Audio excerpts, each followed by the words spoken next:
there we go. We have it started. So, who wants to do the old recap? Well, work's going fine. Thanks for asking. It was excellent. Yeah. Flip on your cameras if you can. James, I think you should give the recap. Well, I feel like I can only give it up to a certain point.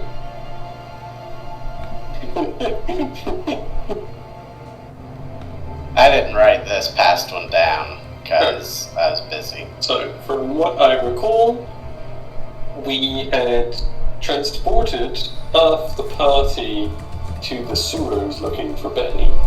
We found Benny's unconscious body. We're like, oh, classic Benny. And then we got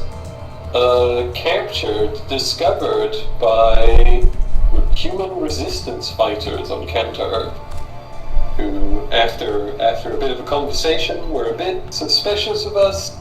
I just particularly remember Pangea, like, very openly hiding a microphone, which caused them to open fire on us, and then all hell broke loose.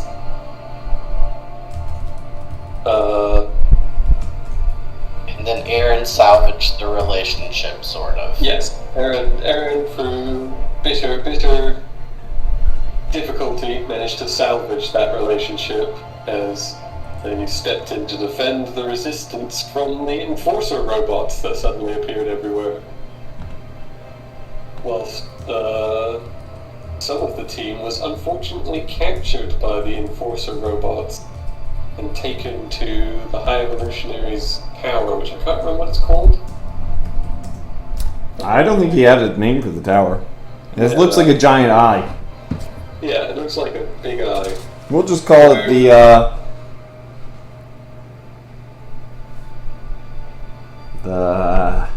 we'll name it after One Punch Man, the House of Evolution. Yeah. So Delilah, Valkyrie, and Daybreak got captured by High Evolutionary's forces. There were some... The High Evolutionary appeared before his captives and gave them an offer.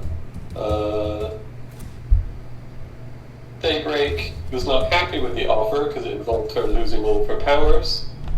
And so through some difficult effort, Delilah allowed her to escape the situation, which resulted in Delilah and Valkyrie being vaporized.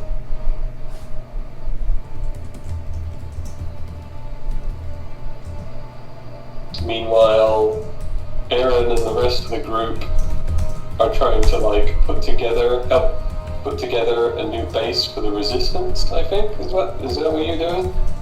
Yep, so Aaron was given a few locations that might make suitable bases outside of city limits to sort of reduce the heat from the High Evolutionary. And so he teleported, Geo guy, help me Pangea. out. Yeah, Pangea. Out there, he dug some holes, and then I slowly teleported the remaining resistance to the new base location, and Pangea has been working on widening it and setting up rooms and stuff. Saved a few lives because some of the resistance were severely injured, and that is where we left off, I think. Yep. That about sums it up. And I can't remember if this was said, but when Daybreak got the heck out of Dodge, she teleported herself to somewhere in, Iceland? Was that said? Yes, Counter-Earth Iceland. Counter-Earth Iceland, right. So, Which we is have... currently AWOL. Yeah. Aaron knows that at least Delilah is dead, but... I assume all three have died because I've lost any telepathic connection with them.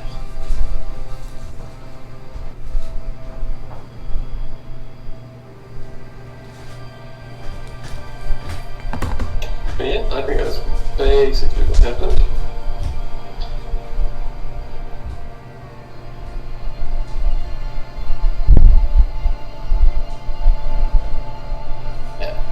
Aaron's psyche is also monstrous.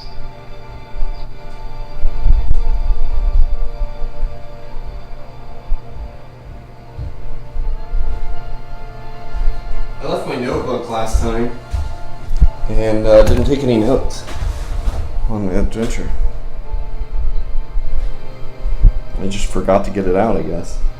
I have stuff from the CryptCon adventure, but the last one was lost to me.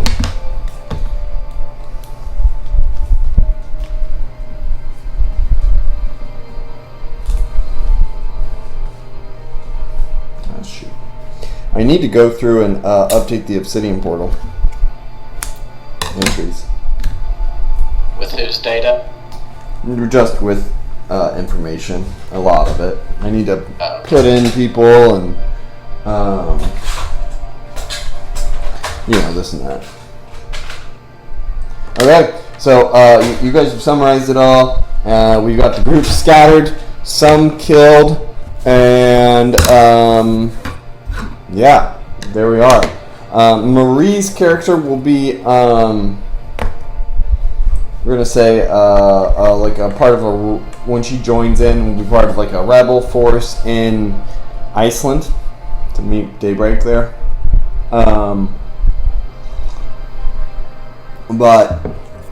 Yeah. So generally, you all managed to get the rebels out of, thanks to your efforts. We're able to get the rebels out of New York without tremendous losses. I just saw James comment. That was hilarious. What is your psyche, Aaron? Monstrous. Okay.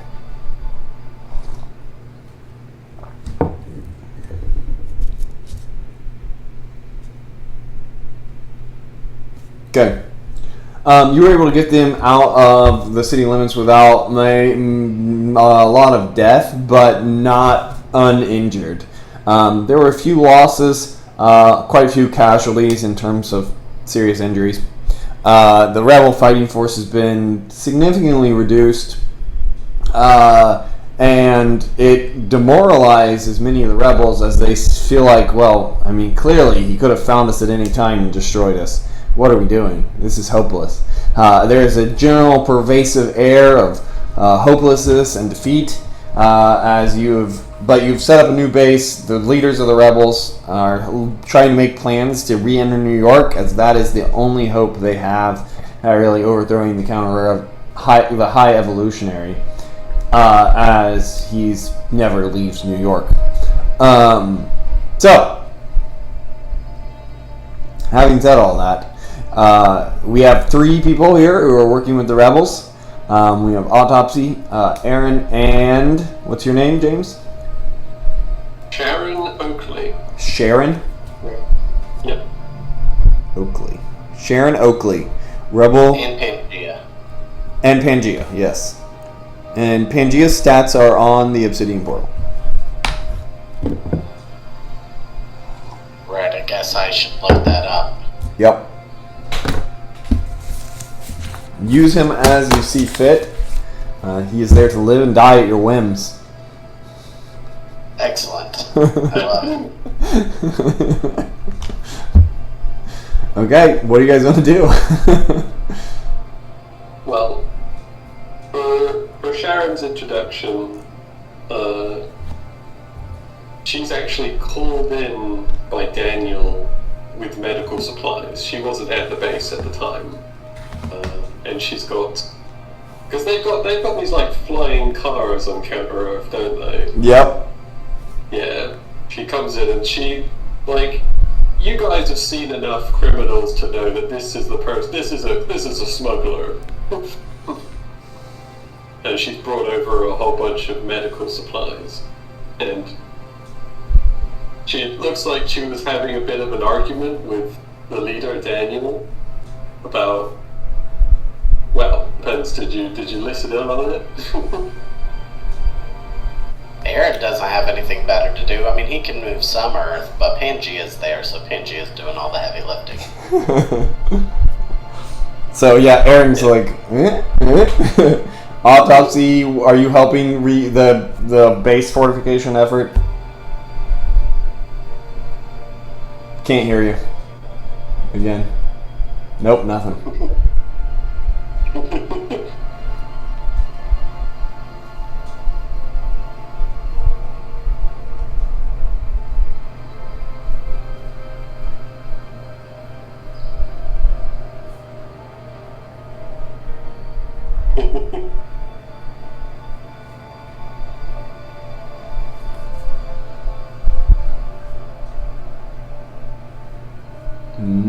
But yeah, overhearing their argument, Aaron. Yeah, I don't think they're particularly subtle. I mean, Daniel probably doesn't seem like the type.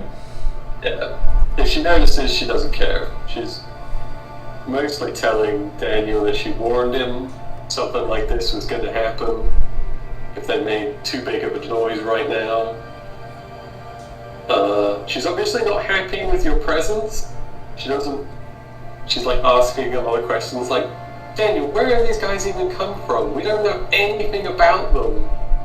And I know they've come out and they've helped you set up this base. Daniel's like, we would have all been dead without them. I mean, he leans in. I don't know if I trust them either. Saying that not so quietly. What were you gonna say? James? Like, eyes frustratedly. And then she will turn and go up to you, Aaron, as you're obviously there listening in.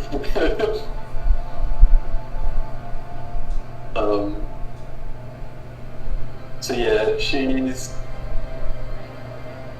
about like average height, black hair. She looks a bit gruff. She's got kind of like a bomber jacket on. She looks at you and goes, "So, what are your plans then? Now that you're setting up our new base, by the looks of it." And we'll say this also, Sharon, since you've just came back from smuggling something out of the city, we're going to say, the High Evolutionary is calling a lot of his robots out of storage. And many of the knights are being called to New York from across the world. Yeah, she'll go like, I don't 100% know what went down, but whatever happened, the High Evolutionaries kicked off like I haven't seen in a long while. Yes, well, that would be because we're not from this earth. Like, narrows her eye. What is that supposed to mean? Well, there is an earth where the High Evolutionary is not the ruler. In fact, the High Evolutionary created your planet. I know that's probably a lot to swallow as far as information goes, but that's the truth, and we're here to get information that the High Evolutionary has. I helped your friends here, and I point at the captain, Mr. Bandage Boy, because I didn't mean to get them mixed up. So my goal is to get information. You're telling me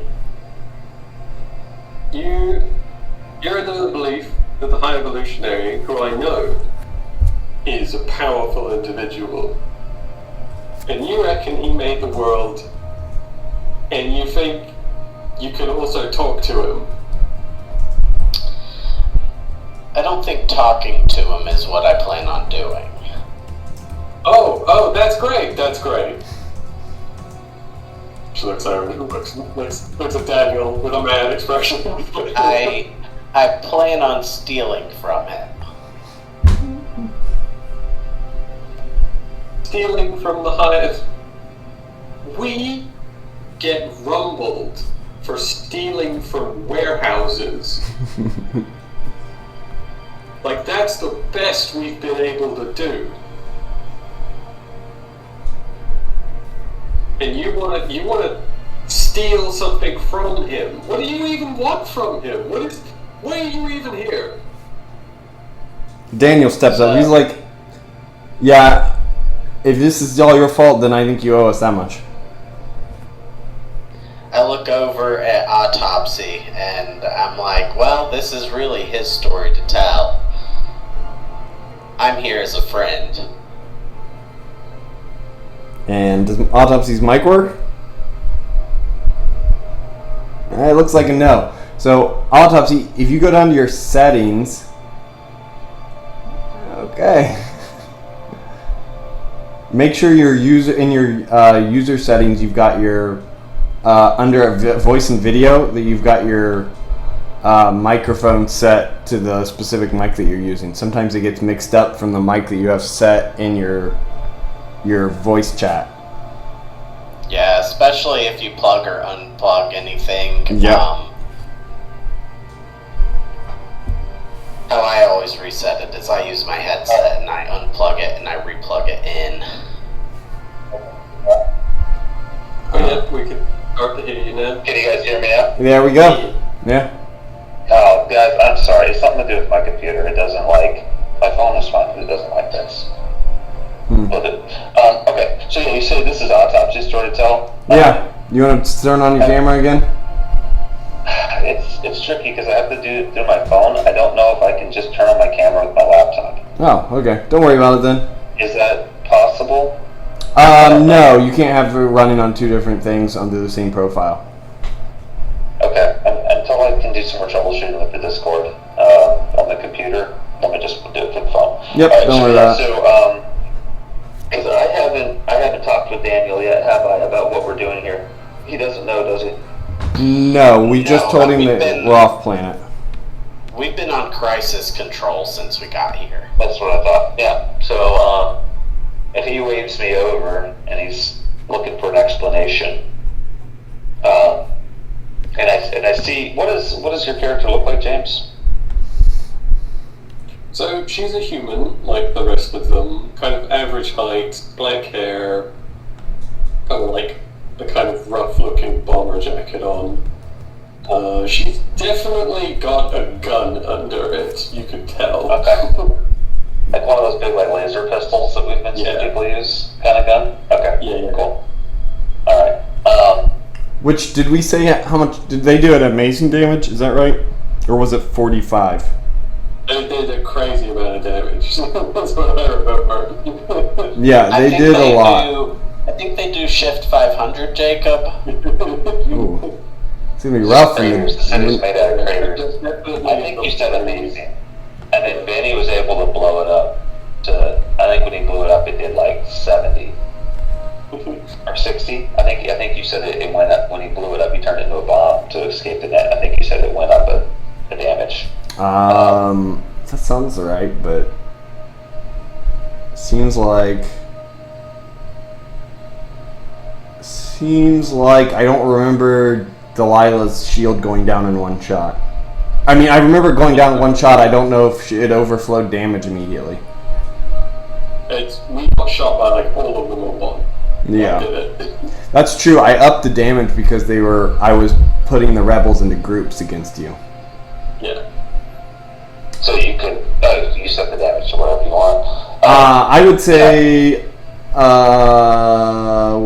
would probably be 40. Okay. Which is better than a Earth laser rifle, I believe. So, Ralph comes over and he nods to Daniel. Says, I understand you're the leader of the rebellion. He looks around, shrugs his shoulders. As much as anybody, I guess. Okay. And Miss, what's your name? To your character, James. Sherry. Okay. Well, I guess first off, I want to apologize. We kind of dove into the middle of your world and caused a lot of problems for you. Just to give you the Cliff Notes version, we come from regular Earth, or maybe your counter Earth, however you look at it. And we're here for information. We tried to communicate with the High Evolutionary and explain that we weren't coming to threaten him or take over affect him in any way, but he would have none of it and shot us down. I need information on the Infinity Stones, and I believe that he has that information in his databanks. From what I can gather, there was some poor communication with you guys initially. Some members of my team seemed kind of squirrely, and we appeared hostile. Again, I apologize for that.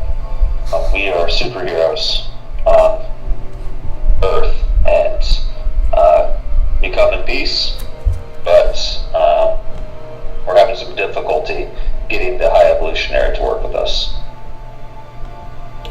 Alright. I understood like half of that.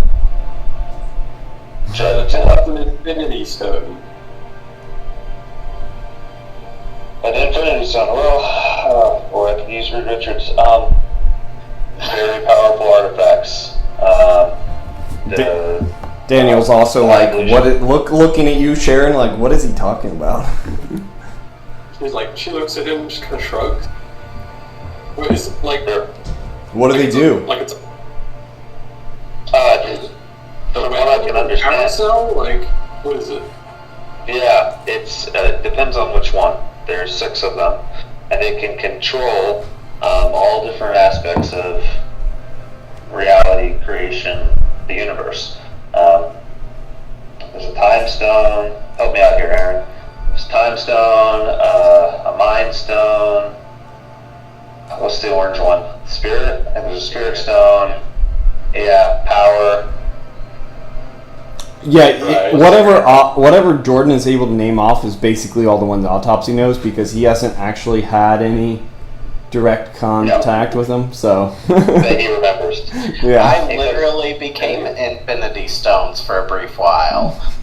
He's like, there's one of them that I'm forgetting, but the one that I'm looking for is the Reality Stone. That one's we're really key on. It's blue. Okay, so you're looking for a blue rock, and what's a superhero? Daniel looks at you and he goes, I mean, the humans that are operating the slums, Sharon, I mean, how do you not know?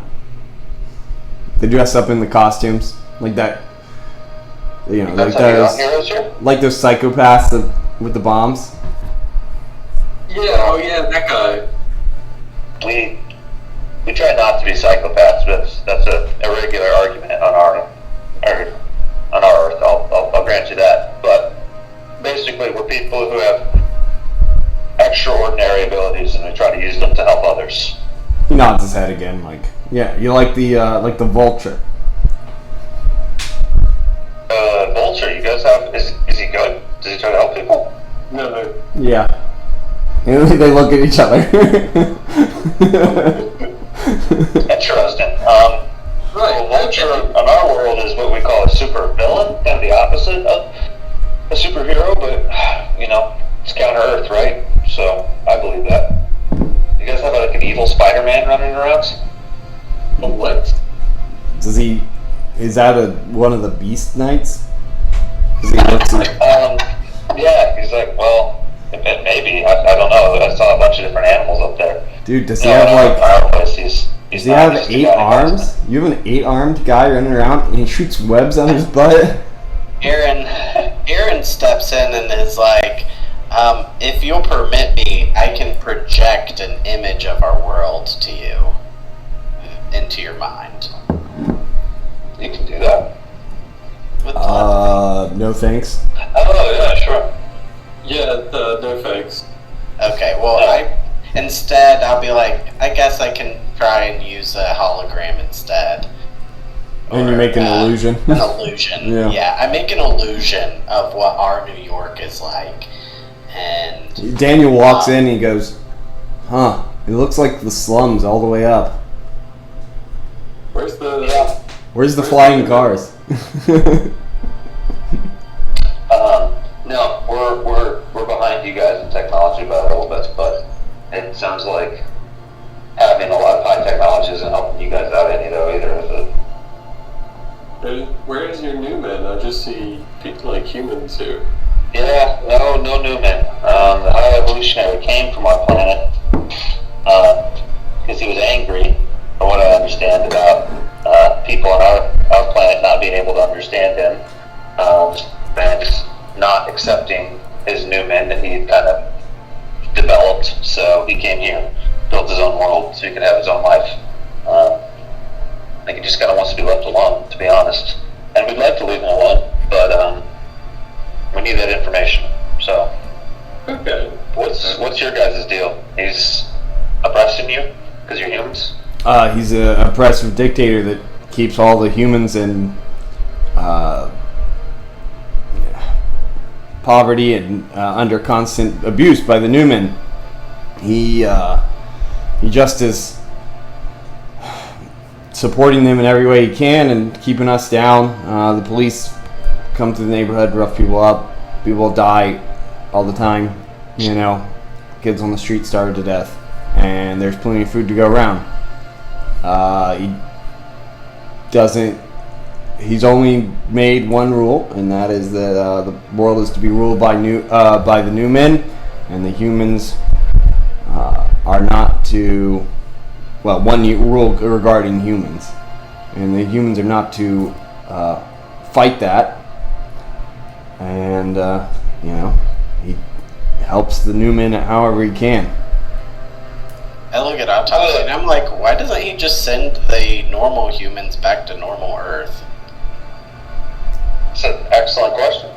How many humans are there, would you estimate, compared to the Beastmen?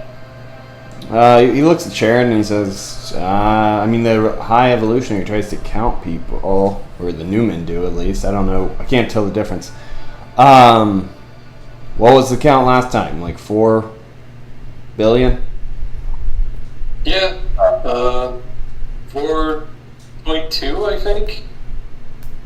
Yeah. Okay. Yeah. And then there's probably like 2 or 3 billion Newmen. Okay. And then that's a really large population for an Earth that hasn't been around for what, 200 years even? 100 years? According to what you guys know, it's been around for about 25 to 30 years.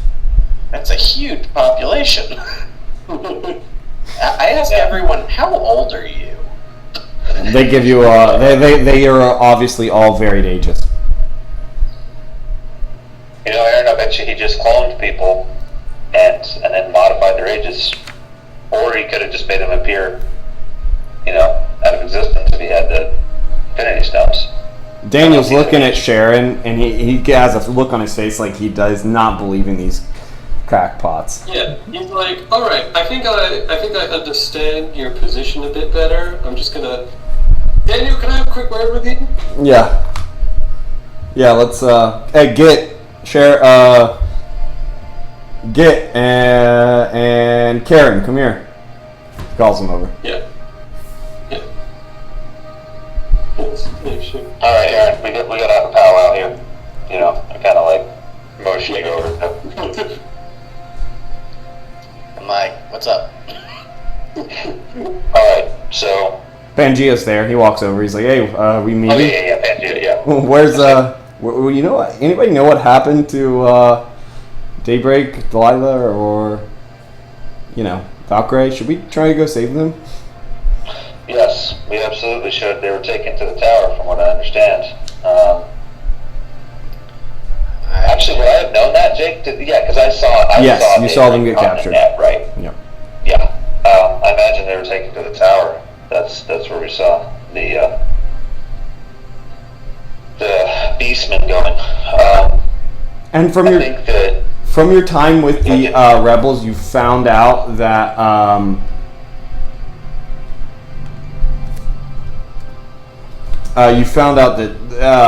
the High Evolutionary likely is believed to live in the tower. Yeah, okay. I'll bet you everything that we need to know is going to be in there. Unless the rebels, have a back door or something into his database, which I wouldn't be inclined to think. But I think we need to find. We've caused these people a lot of problems just by showing up and getting into fights with them. I feel kind of obligated to help them out in some way. I also really don't want to fight a war on their behalf against this guy. The High Evolutionary, he's insanely powerful. And we really don't have a good lay of the land of what's going on here. I'm here to help people, obviously, but this seems like this is a much larger struggle than than we were ready for. I'm curious to hear what you guys have to say, what your thoughts are on this, but my first priority is going to be trying to get that information and getting out of here, rescuing our friends as quickly as possible. Well, you said a lot of things, so there's a lot to respond to, but I think that going for the main tower is a mistake. I think that likely the information that we need might be accessible from less secure locations. Pangea looks around and he goes, I'm not sure. I have no idea what this... I've only heard about the Reality Stone and Autopsy's briefing, so no idea. Sure. But if it seems like it can affect all of reality, is it really going to be low security? No, I think the stone would be very powerful. We don't know that the stone is stored in that tower, though. Ah, okay. The information But about we're it. looking for the stone. We're looking for Adam Warlock. I mean, Yeah. if he gets us to the stone, if the stone is here, then obviously, that's our goal. But what Dr. Richards made it seem like was that Adam Warlock was the one who had the stones.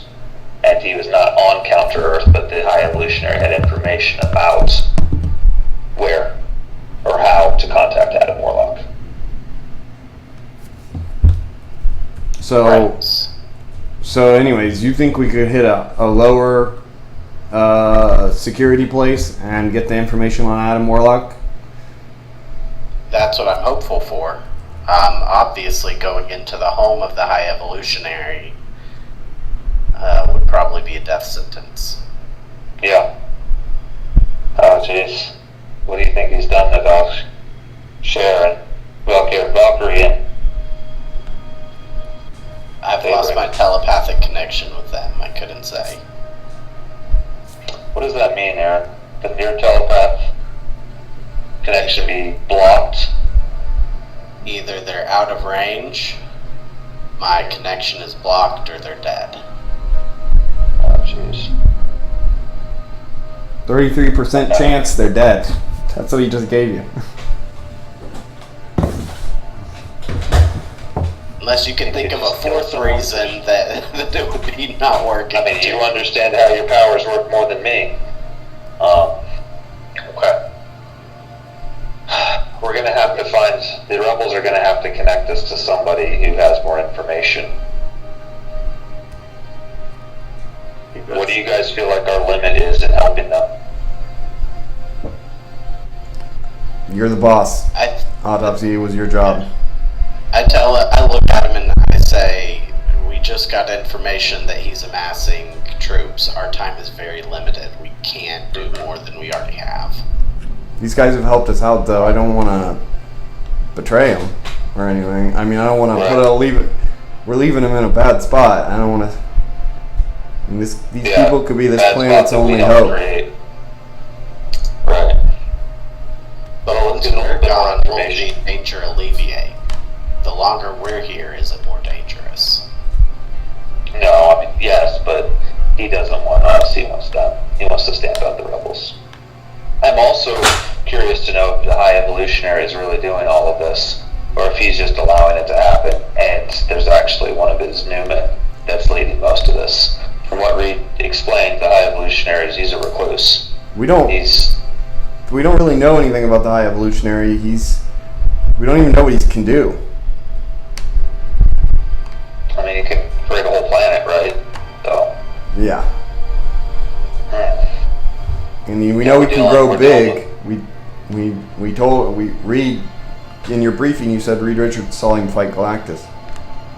Yeah. So we really can't go toe to toe. The best thing would be is to find something that he wants and be able to offer it in exchange.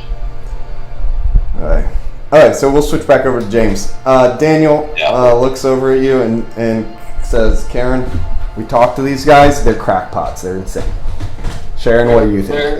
They're completely insane. These guys are radioactive on the danger scale. We need them out of here fast as we can. Karen's like, well, I mean, they did help us out a lot, right? I mean, I don't know why those guys came after us, but I mean, we'd all be dead if it wasn't for them teleporting us out. So don't forget to bring up that I literally saved 2 lives. 2 people on the brink of death were saved by me. Yeah. That's great. You know, I'm thankful that you're all still alive. But you're all going to be dead if they're still here. Okay. Well, I mean, here's the other thing. Looking for a magic rock? Superheroes, another Earth? Like, come on, guys. Karen. This is some real crackpot stuff. Yeah. Daniel says, yeah, Karen, it's some real crazy stuff. They think we were all born within the last 25 years. Yeah, it's Alright. Okay, they want information from the High Evolutionary, which, who knows if it actually exists or not. I do. That is the one thing that I think we could do, though, right? I mean, we're not making any progress. We're just slowly losing more and more people. I mean, there's always people who want to join the rebellion, but I feel Daniel saying this. I feel bad leading people to their death. Karen nods. She says, yeah, these people are pretty strong. I don't know if we can get rid of them without a fight, if it comes down to it.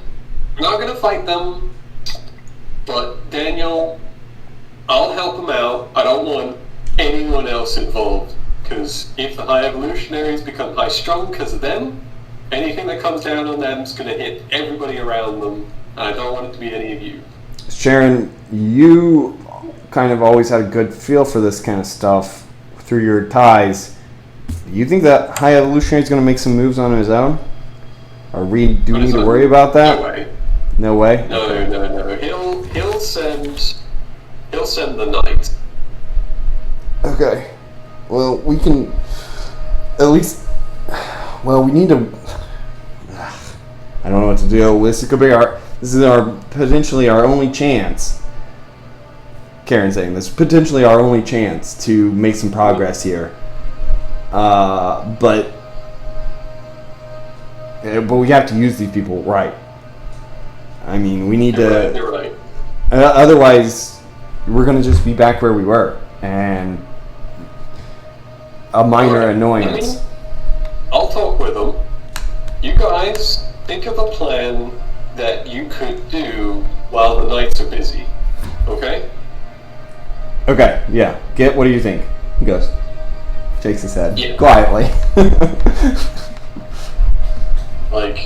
Because if these guys make a lot of noise, it might give us an opportunity to get some better supplies or get more people out of those places. But, again, I don't want any of you guys coming with wherever these guys go. Maybe we could... This could be our chance to take down the House of Evolution. The building, I mean. Or the chance we all get killed.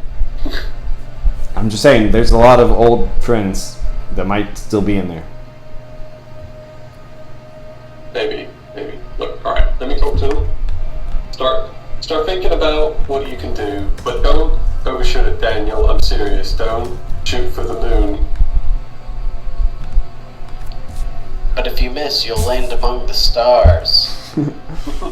Okay. He did not say that. Meanwhile, on Iceland, is Marie joining us? I told her, she said she was kind of hesitant to join because she didn't feel like her character was ready, but I said, you're good to go if you want to. I think you're good.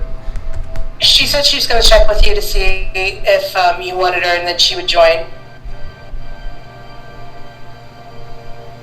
So, yeah. So I told think her she's good to go if she wants to. So, So, I'll let her know. Daybreak, in Iceland, you have appeared on a rocky mountain where you thought the Raffenkel house would be. There's nothing there. It's just a snow-covered mountaintop.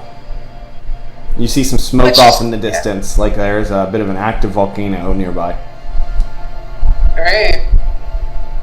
It's Iceland, right? It's volcanically active, so it's not like a major eruption or anything, but.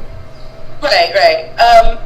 She really wasn't exactly planning to go there. She just kind of panicked. Yeah. Do you think she realized what happened after?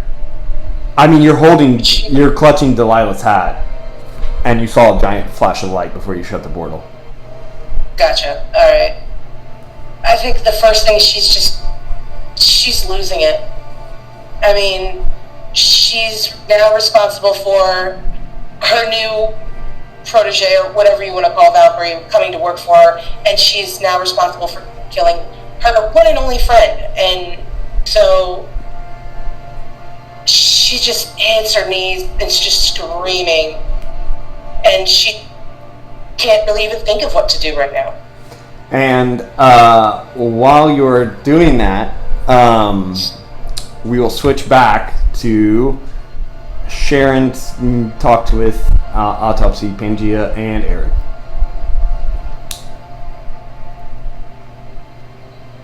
Go. Should I come up? Hey guys, she's coming over. Yeah, act natural, guys. Says Pangea. Hey there. Picking your nose. Hey there, 25-year-old. Aaron doesn't really say that, but he wants to. Yeah. He thinks it real hard like. James?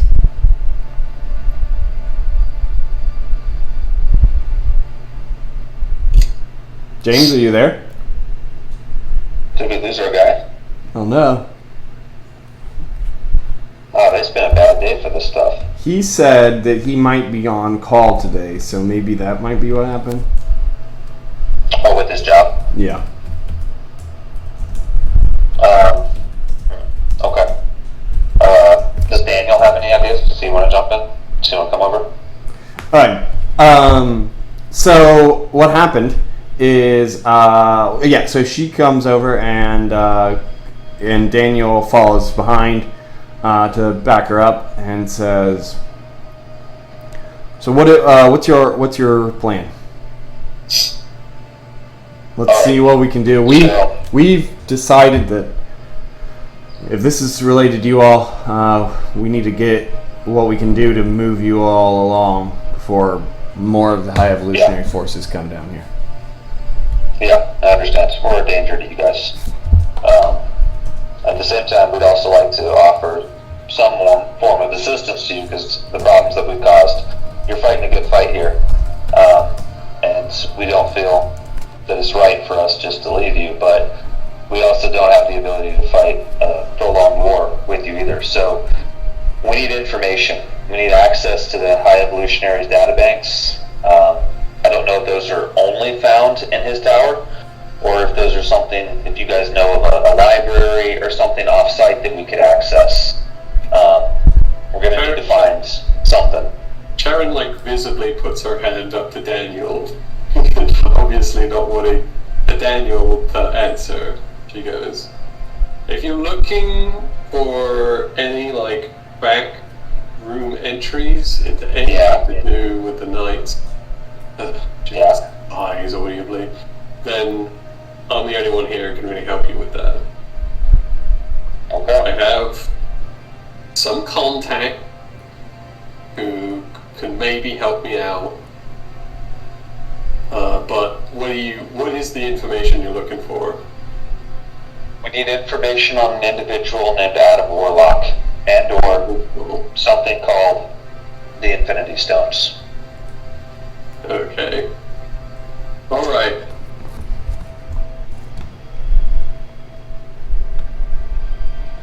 Alright, let me work something out then. In return, what can we do for you? If you look at Daniel, he nods to you and just says, "Do what you have to." We had a bit of a conversation. I think as long as you all make a scene on your way out, that'll be all we need from you. Oh, okay. We'll deflect some attention from you guys. He nods. All right. Okay. And as you say that, I need you all, everybody, to make a psyche roll. Yep. Oh, this sucks because Pangea has like a poor psyche, doesn't he? Yeah, he does. So that's Aaron. Jake, you said the iron will counts, right? Does resist domination also count? Yep. It is a mind controlling effect. Okay. Daybreak, you need to make a roll too of psyche. Sorry. Daybreak, you need to make a roll of psyche. Oh, you got it. Hang on. Okay, so you guys are just outside the city limits. So you need to make it against shift 150. As the High Evolutionary freezes every human through his telepathic powers on the planet. Oh man, we're fighting against something horrible. You, at a monstrous, however, you can make that on a red. Okay, well then I probably I'm gonna bump up some already. Daybreak, you are in the you are on the planet, but not in the Western Hemisphere, so you have to make a sensational roll. Roll it on sensational? Yes. Again, you have to roll. No, you have to roll against sensational with your psyche. What is your Okay, psyche? well, I got a 98. So What is your my psyche? I know, I'm looking it up. Excellent. Okay, so you can't succeed. You automatically fail. Okay. Okay. Daybreak, you're in the middle of a scream, and you're like, oh no, and then you like, you drop down your knees, and you go, like, the tears like continue to flow down your face, and like there's like some ash that flies against your hair, but you're like frozen there as your body refuses to move and your mind stops thinking. Oh, fun.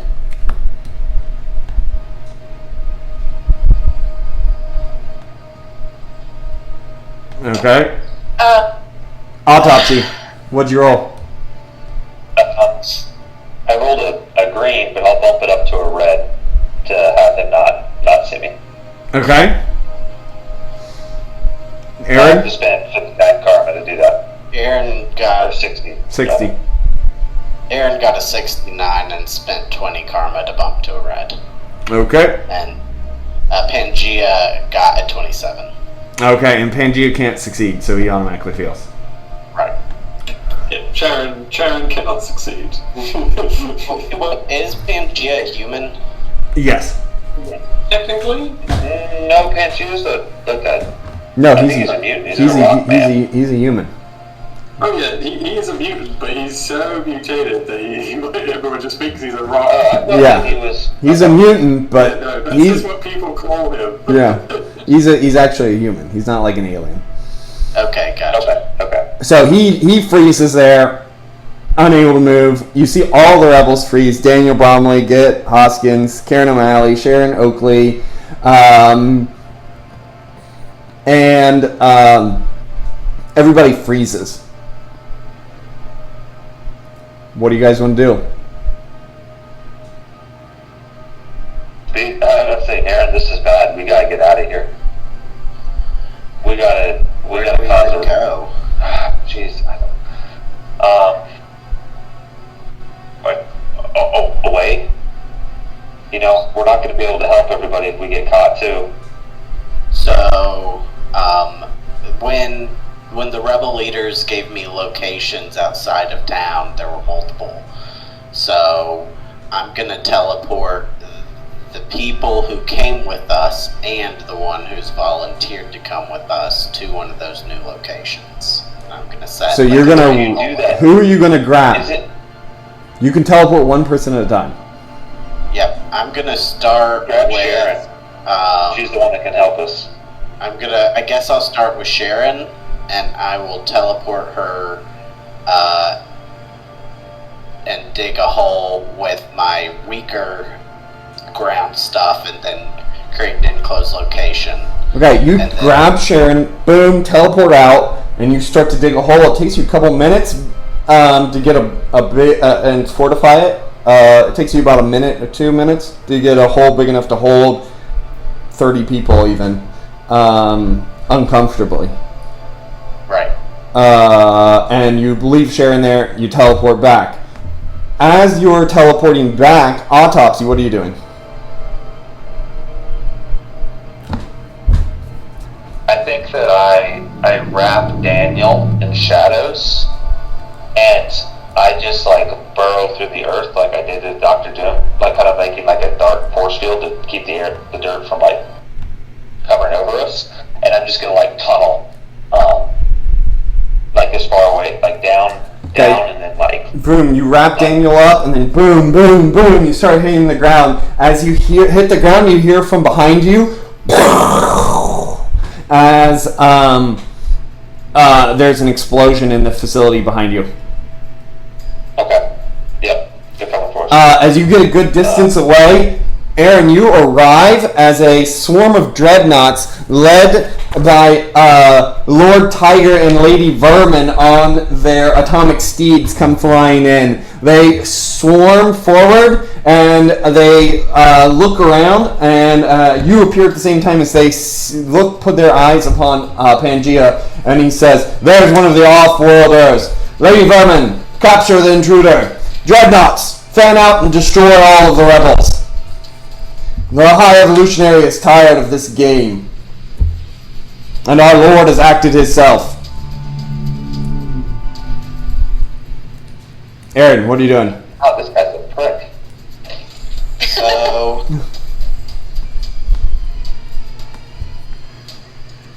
Let's see. I wonder if the Vishanti can help me here. Yeah, what are you thinking? Well, it's only spectacular 70, but maybe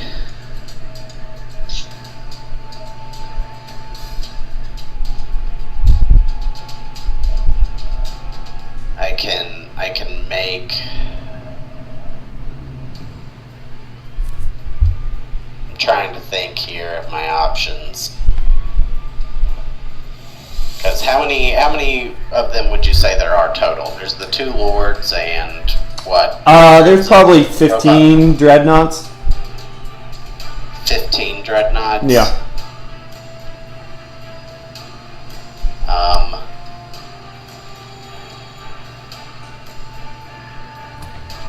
Those dreadnoughts at all hit for like 70 damage, don't they, Jake? No.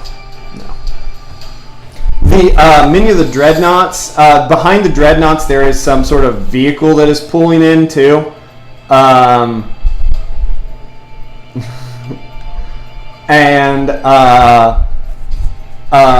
it looks like it's for capturing people. Cage. Yeah.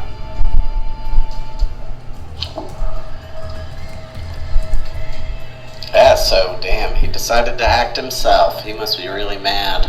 Whatever happened in that tower must have made him really mad. Didn't get it. He didn't get his goods. So as you're doing that, we are going Just to, let it drain your friends. while you're trying to decide what to do, we're going to switch over to Daybreak real quick. Daybreak, Okay. you start to kind of realize that your brain is stopped and like you resist it a little bit, and you like are able to kind of see what is happening around you, though you still are unable to move your body. Your mental control is beyond your ability to break, and you see like a portal appear in the sky, and out flies Lady Ursula, Sir Ram, and 4 dreadnoughts, and they say, Oh God. "The Master has tracked the power signatures to this location. Spread out and find the intruder." But I couldn't really do anything. You can teleport away, right? She can't control her body. She can't do anything. Yeah. All she has now is this limited awareness of what's directly in front of her. Now we're going to switch over to Sharon. Sharon, what would you like to do? So where, like, Aaron has just, like, dropped her frozen body. Where did he even drop her? At another potential rebel base. It's like a old... So that one that you were in before was like a cave on the outskirts of town. This one is a... the basement of an old warehouse. But it had kind of collapsed in, and Aaron dug it back out and reinforced it. Yeah. So, like, a couple of moments pass by, and I imagine Aaron doesn't reappear. Yeah. Well, I've been Not gone yet. for 6 seconds so far. Yeah. So yeah, she's just stuck still there at the moment. Anyway. What do you want to do, Aaron? Alright, so Aaron is going to try and reach out to the Vishanti. And Vishanti specialize in like protection and white magic and banishings. So I'm hoping this is enough to give some time. I'm gonna reach out to the Vishanti and ask for a I'm not allowed to drop ranks for dimensional spells, can I? No. Okay. I'm going to... Yeah, Vishanti's not going to be strong enough to break people out of their stupors, I don't think. But I will try and create some sort of obscuring area effect. If you're trying to break somebody out of their like mind control, probably the best person for that kind of stuff would be Agamotto. I don't have... Oh, Vishanti. Yeah, Agamotto. So, okay, yeah, I will give that a try, and I'll say, Dear Vishanti, hear my plea. Give these people back control of their bodies and minds. You have to make a call straight to Agamotto, not the Vishanti. Agamotto. Then I make a call straight out to Agamotto. Agamotto, please give these people back control of their bodies and minds. Okay, so the spell that you call upon the Agamotto, make your roll for his rank to see if he responds to your call. So that's spectacular 30. Okay, so that's a success. That's a green. Yes. Okay. Who do you? A light comes. An eye appears over your head, and a light comes from it. You can direct the eye to look at one person. At one person. All right. So I guess the only person other than the whole group that's visible is gonna be Pangea. Okay. Right? The beam strikes him, and he shakes his head as he is freed from his stupor. Okay. And then I say, we need to find a way to reinforce the walls here. You say that, and Pangea looks around. The walls are starting to crumble. The whole place is likely to collapse pretty soon. And he says, and the dreadnoughts, as they go, and the robot soldiers march into the place, and Lady Vermin flies towards Pangea.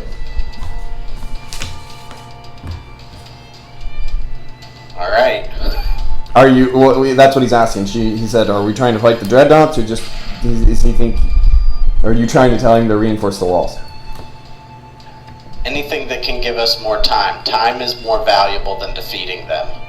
Okay, so make a roll. Actually, it's automatic for him. Boom, boom, boom, boom. He reinforces the walls. He keeps the place from collapsing on everyone. But unfortunately, the Lady Vermin and a contingent of dreadnoughts come in and assault him. Lord Tigris sees you at this point, and he brings a group of dreadnoughts to face you. The remaining dreadnoughts go through and fire projectile nets and bound up some of the rebels, and then activate from their eyes beams of hard radiation and incinerate them. The ones that they don't capture. So the five dreadnoughts probably kill 4 or 5 rebels each, and capture 4 or 5 rebels each. This is dark. All right. So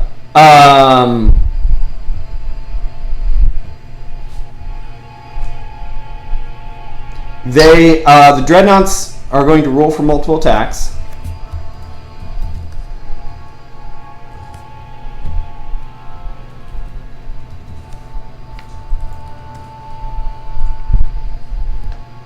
Okay, none of Aaron's group gets multiple attacks. One of Pangea's group gets multiple attacks. So one of Pangea's group activates their electrical field, and then the others all and attacks. The other 4 all just activate their electrical field and surround Pangea. The 5 around you surround you, Aaron, and have their electrical field activated. All right. Lord Tiger rolls for multiple attacks, doesn't get it. He swings in above you, and he says, "You've angered my lord greater than anyone has ever done.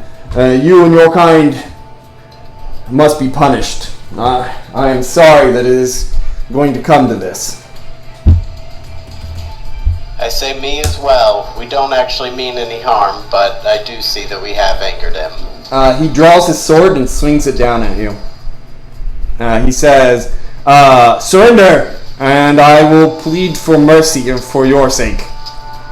Roll to dodge. Fighting.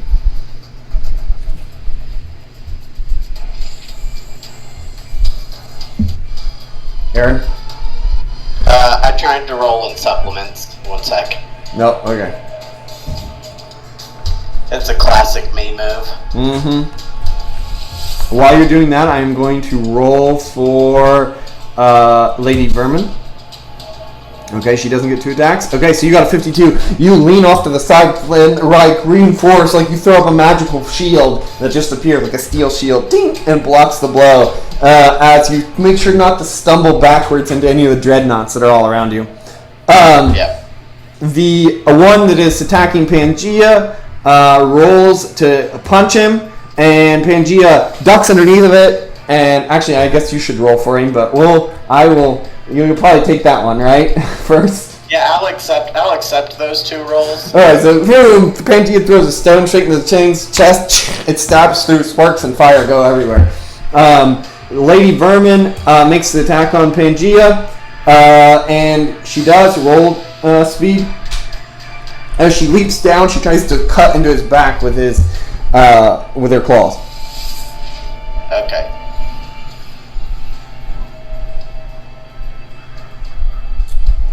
So that's a yellow. Okay, and then he dodges out of the way, and she activates the steed, which blasts down at Pangea. The robot steed that she rides. The blast strikes Pangea for 50 points of energy damage. Okay. He has... Of what damage? Energy. Energy. So that's not heat or cold? No. Okay, well he does have heat aura. Is that... So 40 heat aura, energy, and then skin armor would be 35. So those would stack. He what? So he resists 75 points of energy damage, and he resists 50 points of physical. Okay, so he doesn't take anything. Yep. Unless the physical is higher than incredible strength material. Okay. Gotcha. Then it cuts through his armor skin. Gotcha. Alright. She looks at him like, huh? Huh? Well, Rockman. I would have thought those energy blasts would have proved more effective to you. He shrugs. He's like, Whisper did not work, Daybreak. Just click on my... send me a message directly if you want to say something. Or whoever you're trying to say it to. Alright, so there we go. Meanwhile, on Iceland, Daybreak, the units spread out and they start to look for you. I still can't do anything. Yes, I you mean, can. Can you roll again to try to resist it? We're gonna... Nope, there's nothing she can do. She can't resist. Oh. Okay, so They begin to look for you, but they do not seem to have seen you yet. Make a roll on Okay. the D100, Daybreak.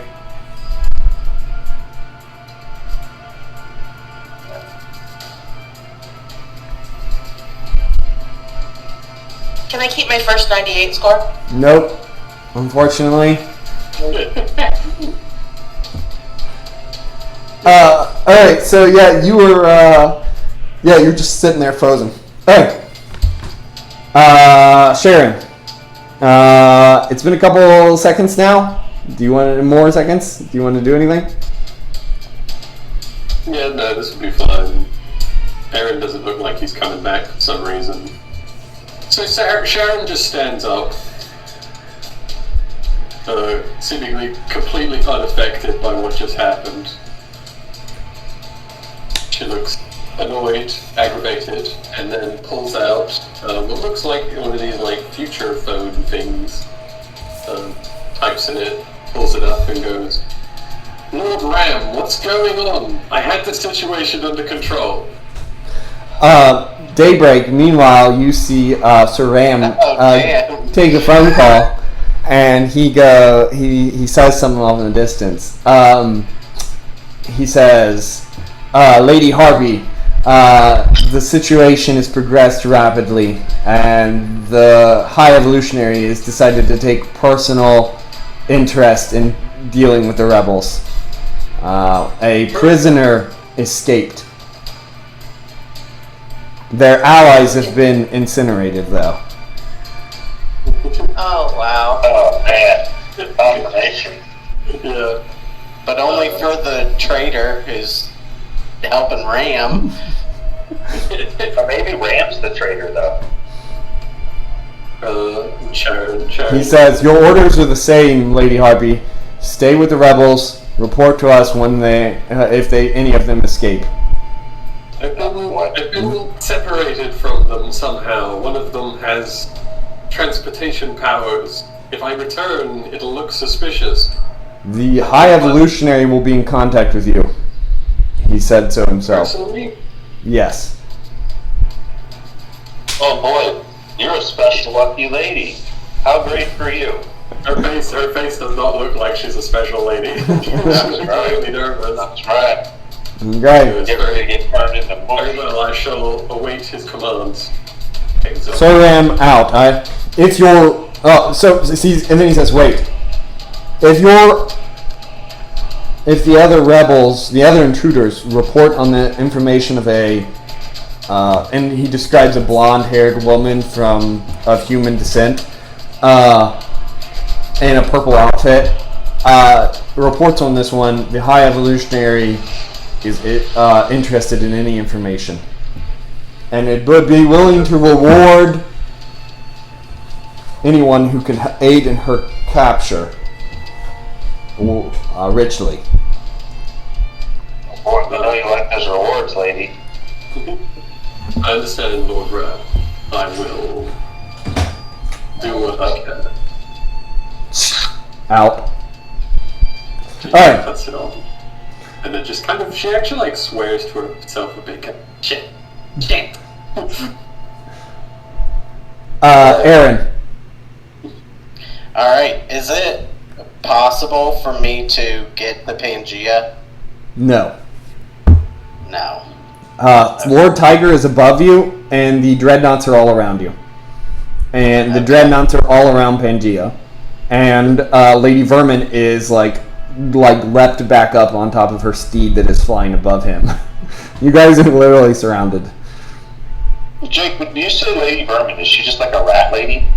Yes. She's very human looking, though. So I say, tell me, will your good word do anything to help with your lord? And I teleport myself outside of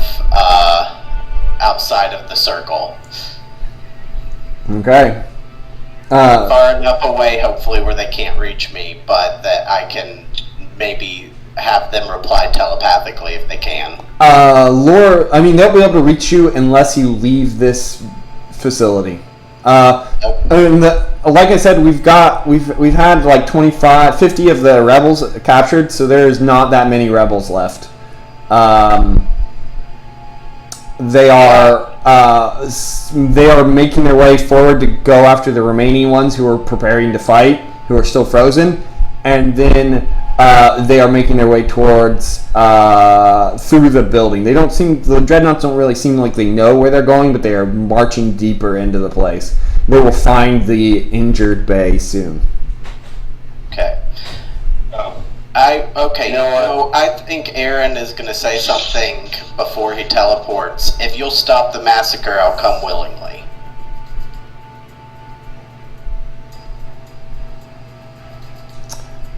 Lord Tiger looks at that, and he looks at Pangea and says, I need you both.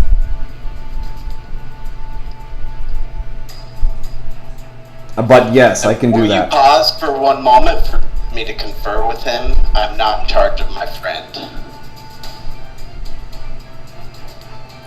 He'll hold, yeah. Josh has a conversation with himself about what he should do. Yeah, so... Autopsy, you go. So Aaron just crosses his arms and he speaks telepathically with Pangea. And Pangea is like, if it'll stop the massacre, then we'll go. Okay. Autopsy, what are you doing? I'm not Daniel, right? Yep. Is anybody pursuing after us? No. Doesn't look like it yet. Autopsy's he's kicking himself, right? But you're digging through the dirt and the stone, so a lot of it is collapsing behind you. Yeah. I guess I'm just gonna tunnel, like, because I don't have any way of talking. Daniel can't hear me, right? Yeah. With all the everything going. You know what? Yeah, I'll tunnel for another quarter mile or something, and I'll stop and I'll put like a force field around us so the dirt doesn't get into us, and so we can talk. Daniel can't talk. Why can't he? He's frozen. He's mind blasted. That's right. Yeah. That's okay. Yeah. Then I'm gonna keep tunneling. Okay. Until I feel like I'm a safe enough distance away to like kind of come up, peek out. In fact, I'll use like some shadow sensing as I get close to the surface to kind of see is there anybody in the vicinity. I'm looking for a place that was like isolated. You're in the clear. I can tell that there's no one. Yeah. So what? You're in the clear. Okay, cool. Then I'll pop up. Yeah, so you pop up and you're good. Meanwhile, Aaron and Pangea come to agreement. They put their hands down, and Tiger says, "Capture everyone, harm no one." And they start to bring back the dreadnoughts, bring out the injured, and they like put down their force fields, and they clamp your arms in power dampeners. Lord Tiger obviously doesn't know how your powers work.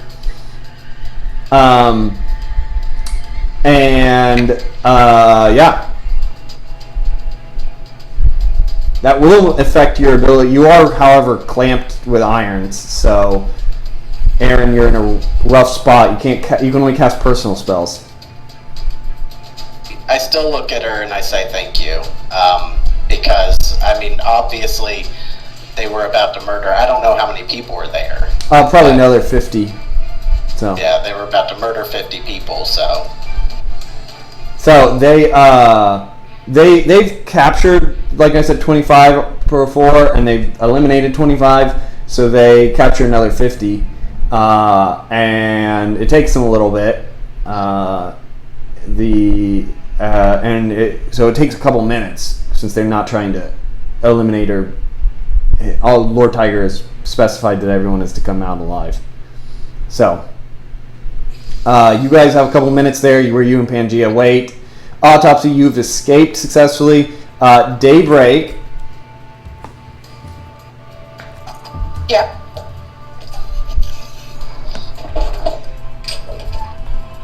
Make a roll.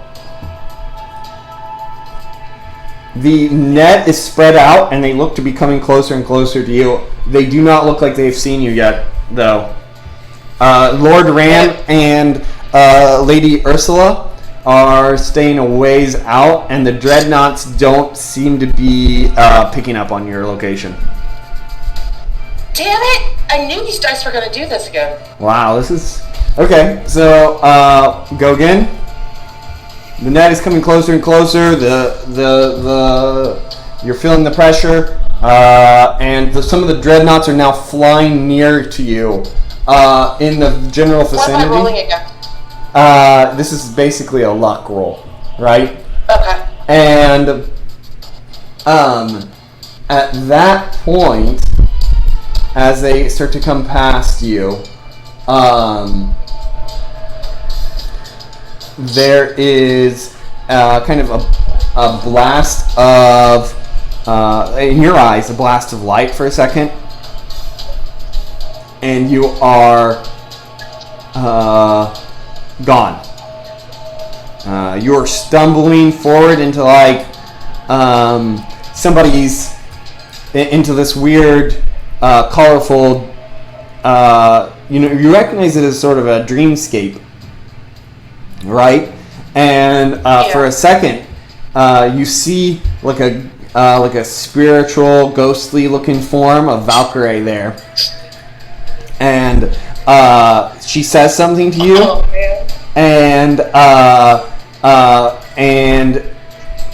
but you from behind her and in the direction away from you where you're going, you see like the golden gates of Asgard there, and Valkyrie disappears in that direction. I'm going to follow. You can't. You're spit back out, and you are in a cave nearby. There is a person there who looks like they've been frozen, and there's the ocean here in front of you. The weather is still cold, so you're not sure where you're at. But the creepy things aren't, the Sir Ram and them they're not around them, right? Yeah, and you can move. I want to build a gate, and can I build a gate and hide at the same time? No. Okay, fine. How long would it take me to build a gate to someplace that I know? Same amount of time. You just don't have to make a roll. Okay. Then I want to build a gate back to New York, at the underground. So you don't have a portal there, right? So you have to make a roll. Okay. And what person grabbed you and put you in a cave? You fail, and the portal doesn't activate. Okay. Something does seem to be affecting your powers. Okay. So then I'm going to try to I'm going to make a break for the water and dive under and try to hide down by the bottom of the Okay, ocean. you jump into it and it's the ocean. So the water is super cold. Do you have cold resistance? No, just a relatively good endurance. Oh yeah, you have true invulnerability. So yeah, you jump into the ocean. A normal person would feel pain and freeze, but you're fine. Mm-hmm. You could also activate your light aura and negate it anyway. So you are down there at the bottom of the ocean. All right, Aaron and Pangea, you guys are put into the two more carriers are brought down. They look like they weren't planning to capture this many people, and you guys are put in there. Everybody is still frozen as you exit. you notice that the Animen, or the new men, are still going about their business as normal, but every human on the street is frozen.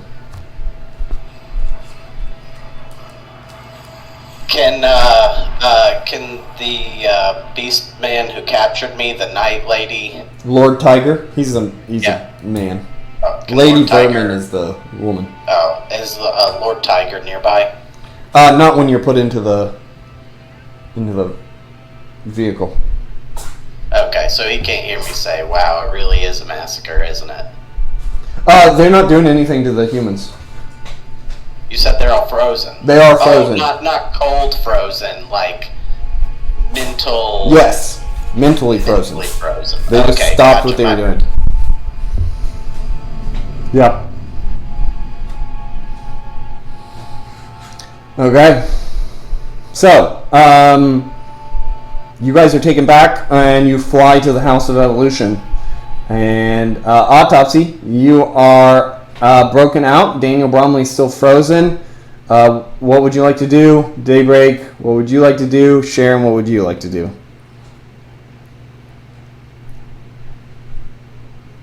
At this point, go ahead. Go ahead, James. Yeah.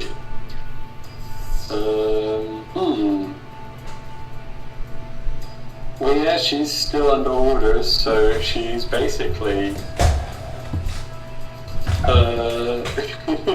gone back into, like, is she the only person here? Yes. Nobody else here? It looks like Aaron was unable to rescue anyone else. Yeah. Nobody else. Yeah, she waits around, like, she even, like, lies down on the ground for a while, pretending that she's still frozen. But then Aaron really doesn't come back, so she gets up and starts looking around and looking for a way out. After a little bit of a search, you realize that you're in the abandoned warehouse. It looks like it had collapsed. This was one of the places marked as a rebel base, and Aaron cleared out the base, the lower area, reinforced it with some sort of earth power. And you may there isn't really a good way out, but you spend some time moving some material and make your way out. No, that's no problem, as she'll briefly transform into Lady Harpy and just teleport out. Okay. And then reform back into Sharon. Okay. Wow. Autopsy, where are you headed? Aaron, did you telepathically tell Autopsy where you moved Sharon before you got captured? Sure. Okay. So Autopsy, you burst through the ground, up through the ground. You see Daniel still frozen. You fly low to the ground the rest of the way over, and as you arrive, you see Sharon like looking around, trying to figure out a way to get away from this place. All right, so Aaron did that. Jake, how quickly did they descend on us? How quickly did they descend on us between like people getting frozen and then when they showed up? 30 seconds. Yeah, if that. Okay. So way too fast for them to have, for the High Evolutionary to have like found us by freezing everybody. Maybe. The probe that froze everybody, did it seem like it was reading people's minds, or was it more just like a telekinetic hold? What did it feel You don't like? know. You resisted it. You refused to allow the High Evolutionary to enter your brain. But did it feel like when Cathan tried to possess me? No, it wasn't a possession. Okay. Alright. But while you were thinking that and having those thoughts, you see a portal appear in the sky and dreadnoughts start to descend as you are flying in towards where Sharon is at. And have they seen me? They seem to be making a beeline right towards you. Boy. So I guess because I don't want to like metagame this, right? But would it be helpful to me to think that we could have been betrayed by somebody? Maybe, yeah. I mean, clearly. We're honest, because it happened pretty. It wasn't like it so far. Well, no, but they did have the ability to portal in. So they could have just like read our brains, saw where we were, and then teleported in. That's also something you would we think. don't know the full extent of the powers of, so it could go either way. Like, Yeah. a very human feeling would be like there had to have been a mole. Yeah, I think Autopsy thinks exactly what you just had. I think he has the exact same stream of thought. Yeah, okay. And he doesn't know who it is. He has a pretty good feeling about Daniel. But Sharon did say that she had inside connections to the Beastmen. Yeah. But you're, as you're thinking that, and then you're like, well, you know, maybe they read their minds and portaled in because you see the dreadnoughts rush at you. And they start to fire radiation beams from their eyes. Okay, I'm going to do evasive actions. I'm going to throw a lasso around Sharon and snag her, and then rocket off. Okay, make 5 rolls. Okay. Do them separately, that way they're in order. Okay. Or, I guess you're on your phone, so if you want to... Oh, never mind, you got it. No, I'm able to do them. Okay, so that's Oh, looks 37. good for me.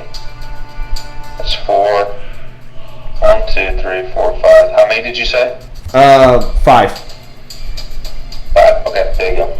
Starting at, yeah. Okay, so the first 2 blast into you, but you, as you're taking evasive actions, you kind of throw up a shadow field that kind of blunts some of the impact. The first 2 hit you for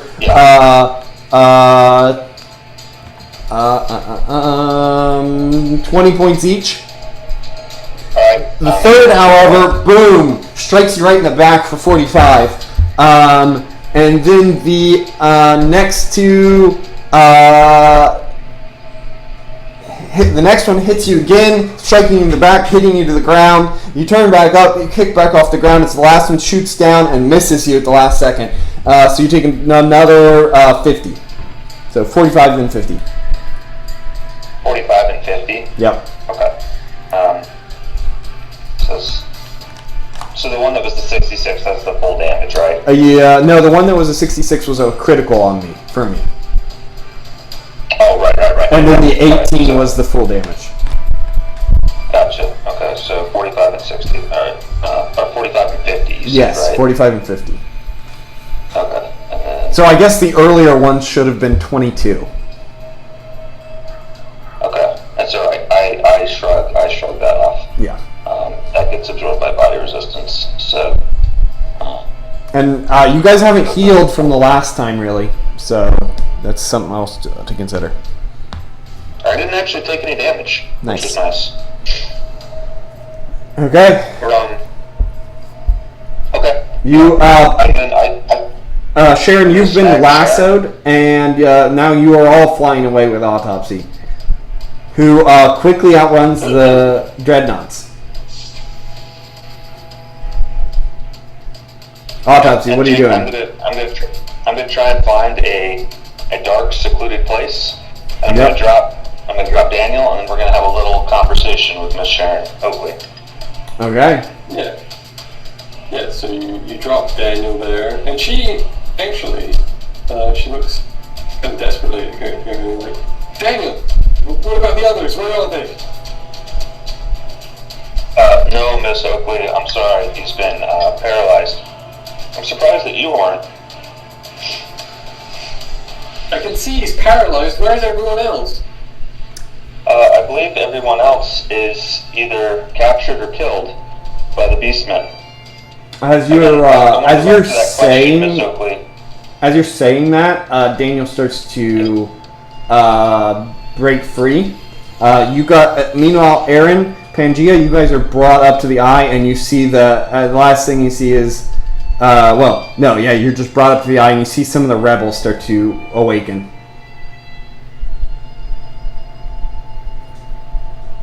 Gotcha. You're in there with Karen and Git, there's a good number of the other rebels still there.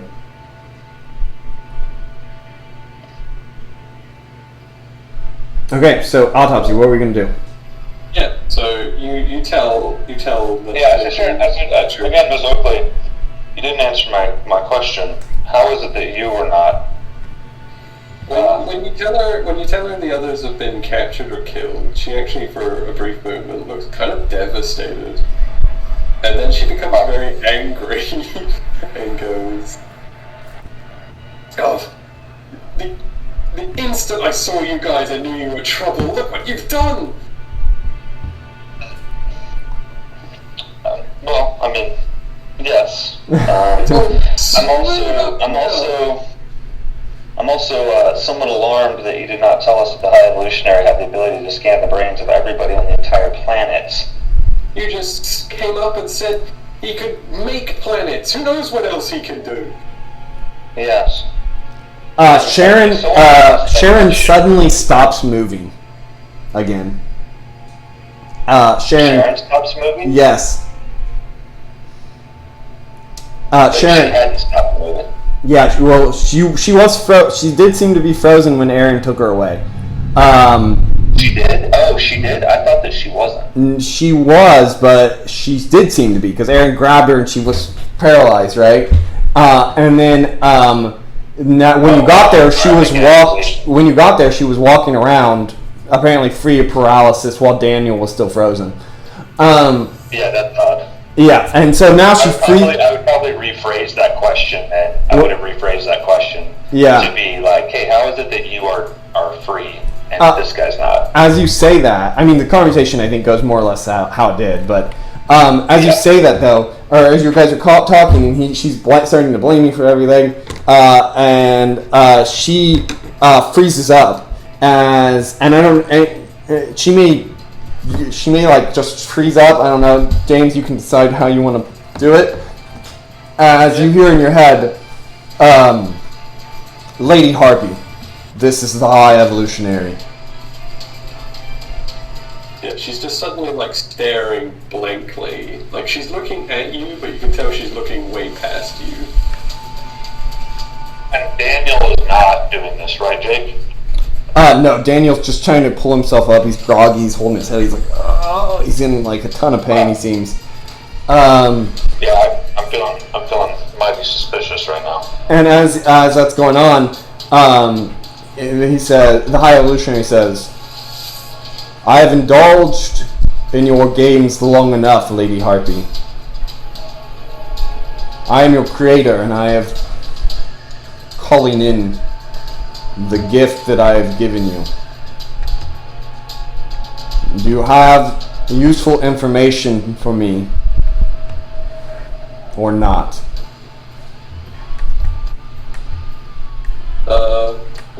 Does she need to respond mentally? Yes, mentally.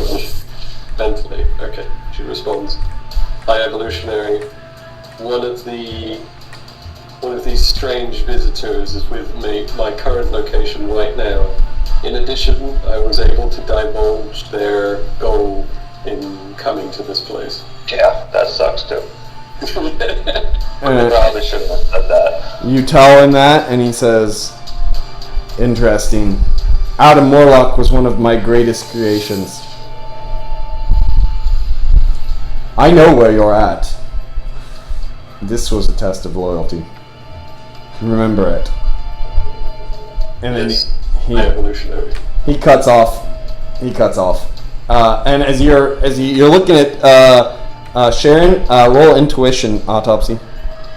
Yeah, buddy. Does the detective help me with this? Nope. Yeah, buddy. I see that. Alright, you hear from behind you like a crackling of energy as a portal silently appears behind you and dreadnoughts start to come out. I'm gonna grab Daniel and take off. Okay, and I will also say with the 96, you have a bad feeling about Sharon. Harpy there? Yeah. Yeah. Ironic that I was talking about how much James likes to play bad guys before I we know, it was started. very funny. Well, alright. Jake, does she have like any like obvious communicator on her or anything? No. No cell phone, no nothing like that? Nope. Unless you have one. I mean, James, you can choose to have an obvious one, but there's no need for it. No, No, yeah, you haven't. Yeah, she doesn't have anything like that. No. Okay, yeah, we're gonna ditch her. Grab David or Daniel and get out of there. I thought about taking you and like blindfolding you so you didn't know where you are, but I bet you he has a DNA tracker in you and he can find you anywhere on the planet. So. All right, roll 5. They blast at you. Autopsies. You're trying to flee. Okay. How many of them? Another. It looks. I mean, you can't tell the difference between one group or another, but. No, it's I how like many that last roll, Jacob. The one that's just the slash. Yeah, I know. I messed up. All right, that's 2, 3, 4, 5. Good rolls, Jordan. All right. So let's see. The fourth one strikes you. You dodge the first 2. The third one strikes you. The fourth one strikes you, and the fifth one strikes you. So, but the fifth one only does half damage, right? So, well, I counted the third one because I got a crit. Oh, the fourth one was okay. So my fourth one was the critical, and your third one was a counter. Okay. Yeah. So yeah. So you only get hit by the fourth one. Oh no, the fourth and the fifth one. Yeah, fourth and fifth. So the fourth one blasts you, the laser beam striking you for 50. Then the other one hits you again as you are fired. Daniel's like, "Where are we going? Stop! We need to get Sharon. She's been with us for years."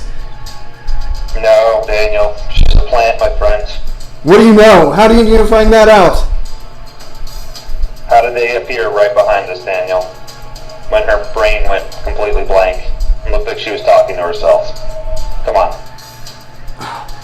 He's like beating against the thing. He's like, "Sharon, watch out!" And as you say that, the dreadnoughts stand there, and you guys disappear. They don't seem to attack Sharon. No, you know what? They do attack at Sharon, but she is missed as they are blast at her. Okay. So. You guys just see a big explosion and Sharon's left in the dust back there. He's like, "No, she was killed.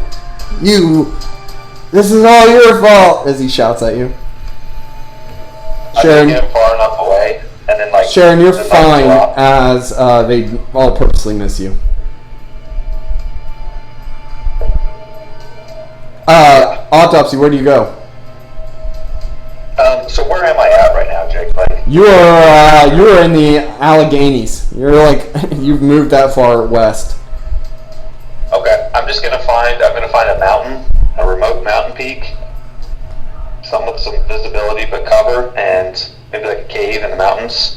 And I'm gonna set us down there. Okay. As you set down in the mountains, you enter the cave, and Daniel's like, "What?" He draws his gun and he shoots at you. I'm just gonna like step out of the way of it, right? And then kind of like put a tether from his shadow to the ground. Oh my gosh, for real? That's a yellow. That's also a yellow. You throw up your hands, boom, it blasts into you, it does 20 points damage. No, I'm just gonna let it hit my chest, right? Yeah. So it shows like it can't hurt me. Well, then it would do. Like, if you're not going to attempt to dodge it at all, then it would do full damage. Oh, that's a good point. Yeah.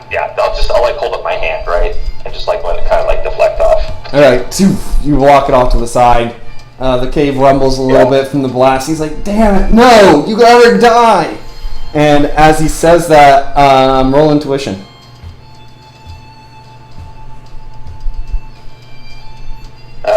That's a green. I'll boost it up if I need to a yellow. Okay, what do you want to say? And what did he say? He said, "Damn it, you let her die." Oh, yeah. He's obviously really distraught, right? Yeah, everybody's dead. He's He's been kidnapped, and the only person he knows was Sharon, and he watched her die. Yeah. And I'll kind of like tether his hand down. But no, I won't. I'm gonna kind of hold up my hands and just say, "Daniel, I know that's what it seemed like. I know this has been probably the worst day of your life. Despite that all, I'm not your enemy, and I think Sharon's okay. In fact, I think it might be even worse than her being dead. As you say that, and I'll like lower my hood, right? I'll do the autopsy thing. You know, now it becomes Ralph Fontaine. as you take the hood off and you say that to him, you're suddenly just shot all through the back as dreadnoughts pour out from the backside of the cave. Three of them. You can really just find this from anywhere. 3 of them pass through the back and they blast you. First 50, 50, and then 45. The next 2 miss. One of them strikes near Daniel and he goes, and he's thrown out of the cave. Okay. He is, you know he can't track you, right? Because you, I mean, or if he's, I mean, you don't know how he's tracking you, but, yeah, he probably has, like, since he got inside his brain, he can probably just, like, follow him anywhere now. There's no dodge rolls. You were caught, but you failed the surprise. Good. Yeah, I see. That's what you were saying the intuition was? Yep. I see. Okay. So 50, 50, 45. 50, 50, and 45? Yep. Jeez, dude. Give me a second. And then one of them strikes near Daniel and throws him out of the cave. He's falling down the mountainside as he got blasted into the air. Catch him. I'll zip that, catch him. All right. 50, 50, 50, 50, and 45. So yep. It's 20, 20. And...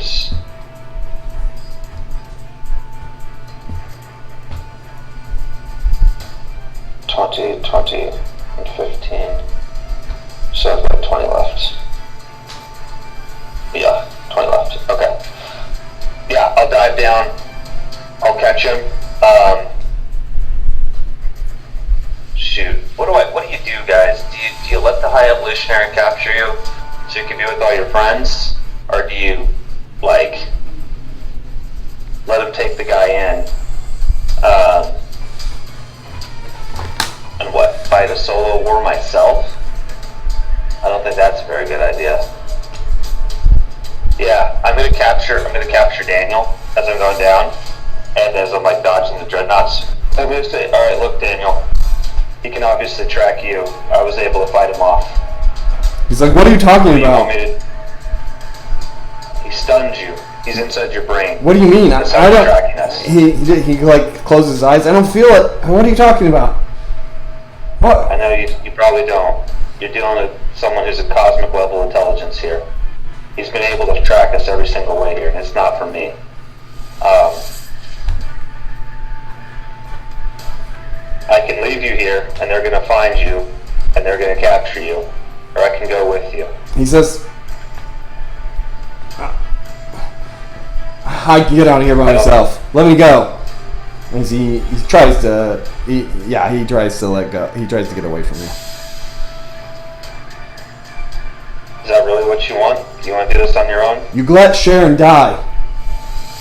She's not dead. If I'm going to die here, then I'll die here just like she did. And he pulls his gun. He finally gets his gun free, and it looks like he's going to shoot you in the chest. Oh, Daniel.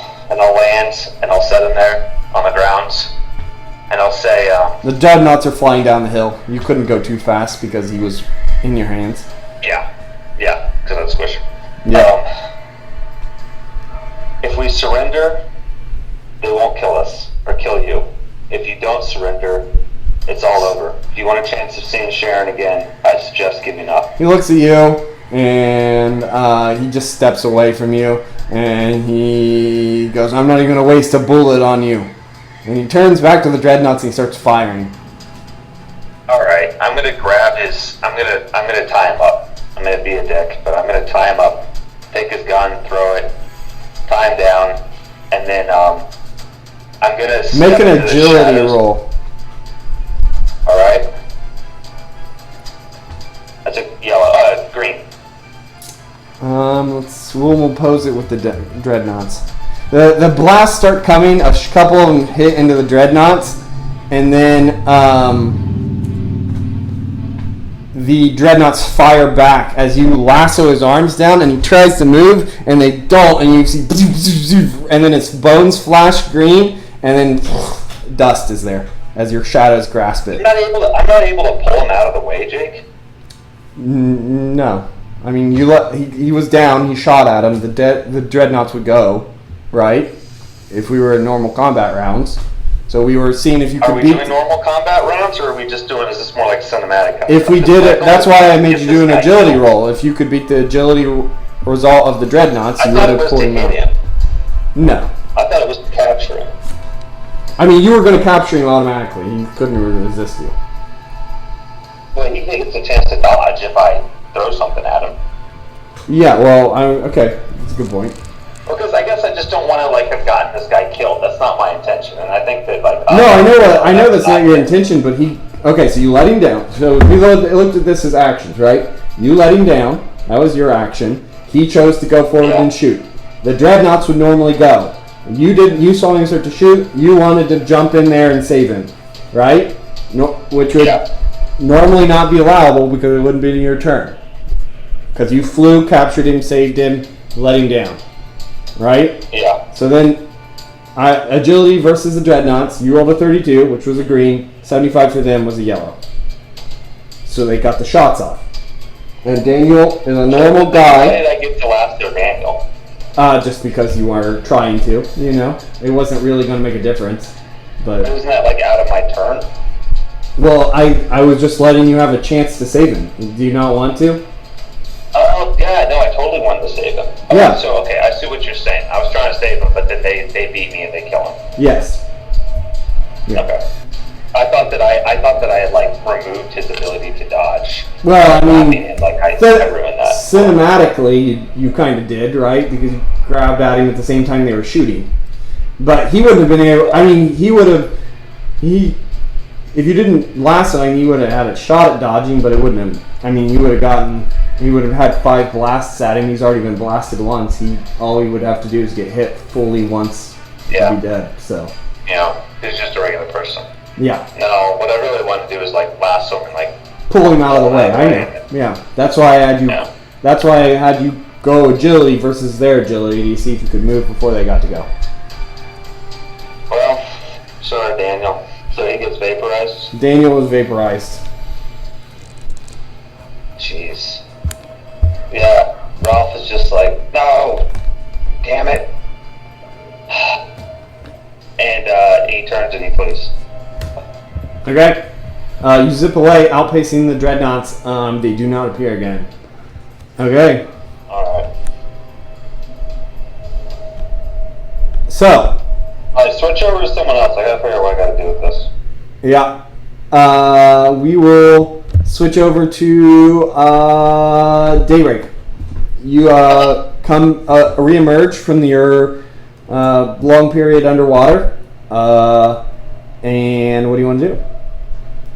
Do I see them, or am I alone? Did you go out to sea, or did you stay in this cave? I was actually trying to get away from them, so I was swimming away from them. Okay, so you are out at sea, out in the Atlantic. Okay. And you don't see anything but water. It's quite cold out here. Yes, there's nothing but water. What I would like to do is, she's doing this at the same time everything else is happening in New York, correct? By the time you are broken free and released, you are probably around the time that Aaron is surrendering. So you then dove underwater, swam around underwater for a while. So you are currently, while Aaron is being dropped off in the tower, is I would say where you're at right now, and Autopsy is on the run with Daniel only. Okay. What I'd like to do, if you'll let me do it, is I want to use my clairvoyance to look at the underground where they were taking everybody when we first got there. What is your rank on your clairvoyance? Remarkable. Remarkable.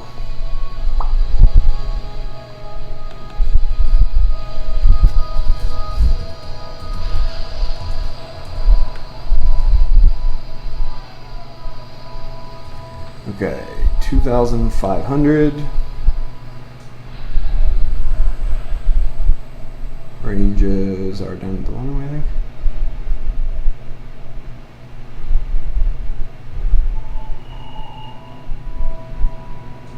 Oh, here it is.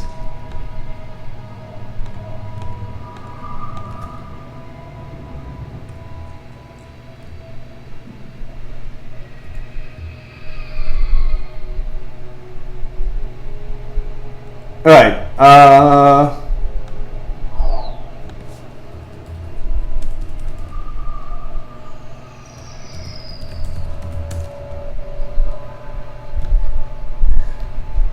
You can see really far with your clairvoyance, so you might be able to reach there.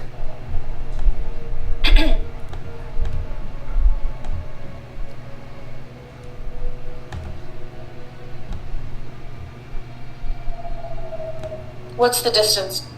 Yeah, you can see there. Okay. I kind of would like to see if I could follow Autopsy. So I think you could. No, you look in on a location, not a person. So. You said, but we talked about this. You said I could look in on the location, but then can't I switch my point of view to following the person? Yes. That's what I want to do. There's nothing there. Okay. So all you see is the dreadnought. All you see is the destroyed base. Okay. So because the last place that you know the rebels were at were the sewers of New York, and there's no one there. Okay. So then I want to switch my point of view to the tower itself, and maybe do like a level by level sweep.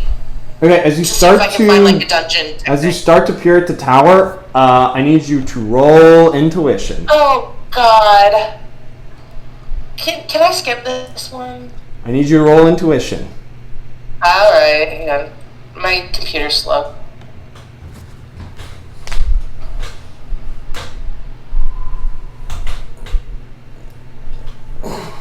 Hang on. It's not letting me do it. Hang on 1 second.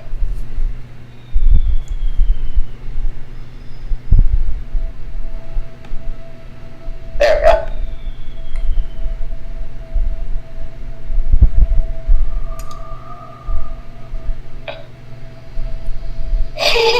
What is that?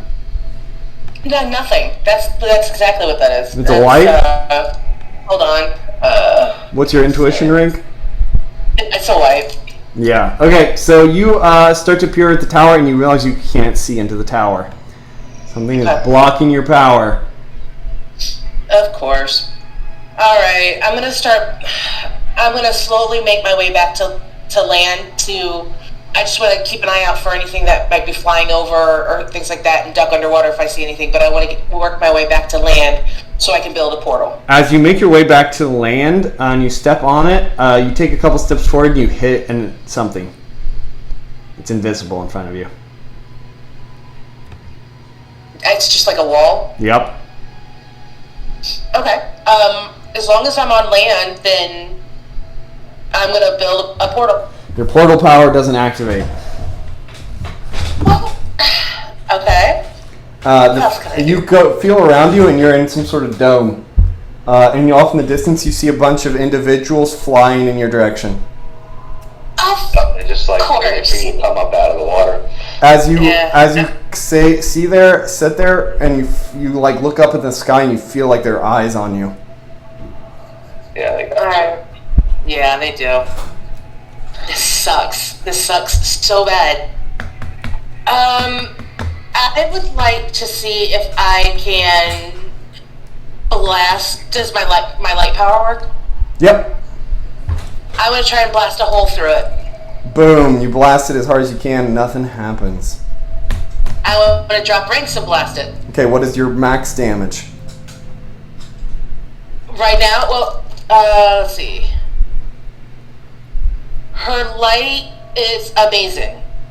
Okay, so that would be 3 ranks up, which would be sensational, spectacular, monstrous.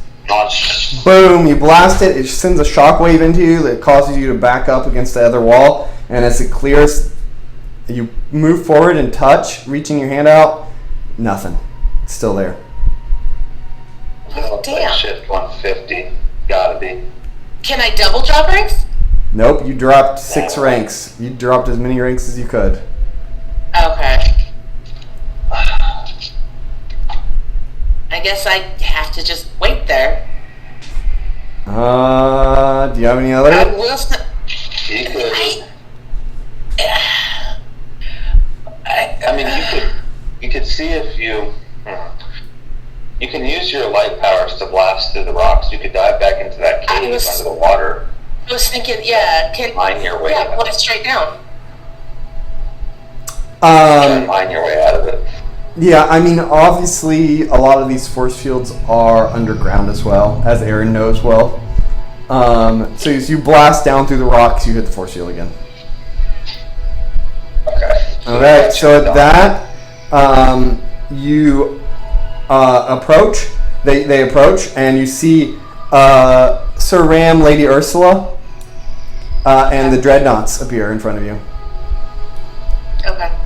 And they go, you are the one that our master wants.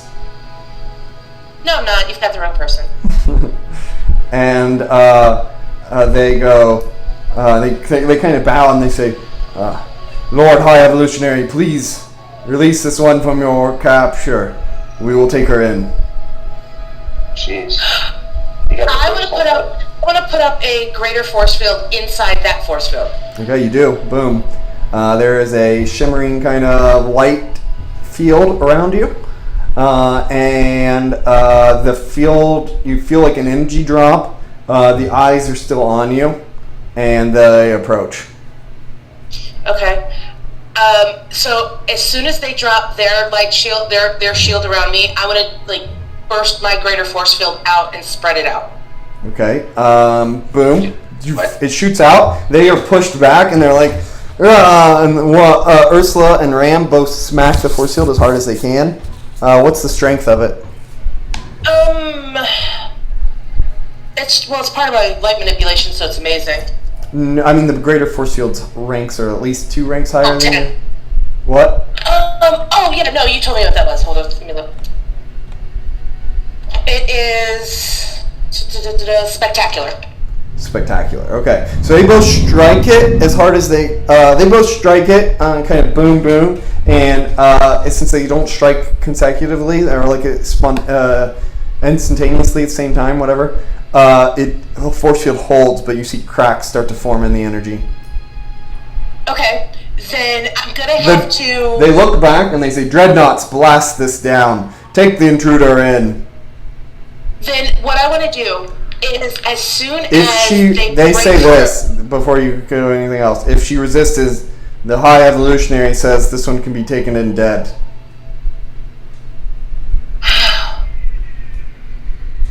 You know what? Screw it. I don't care.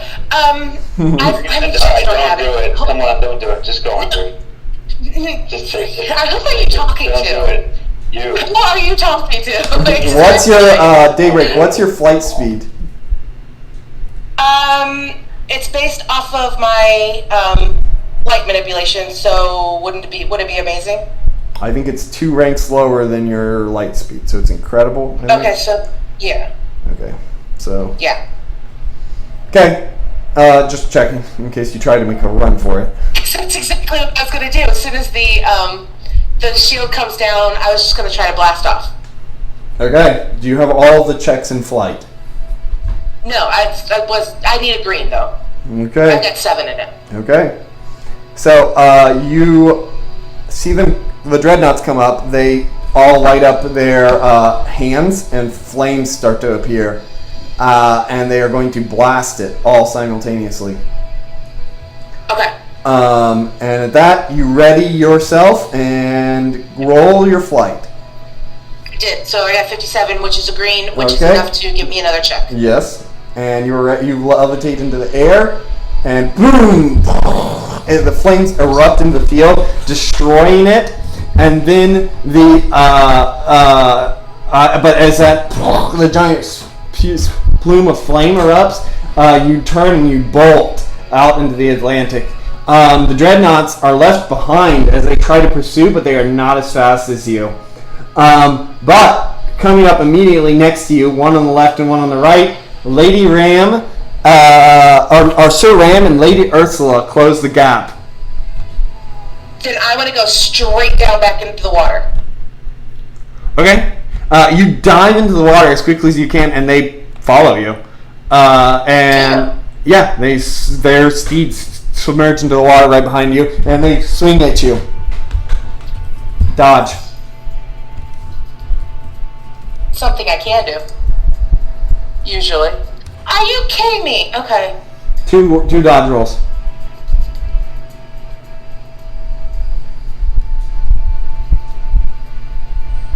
Okay, fighting. Okay, so fighting? Yep. Alright, hang on. Alright. 2 rolls or 1? 2.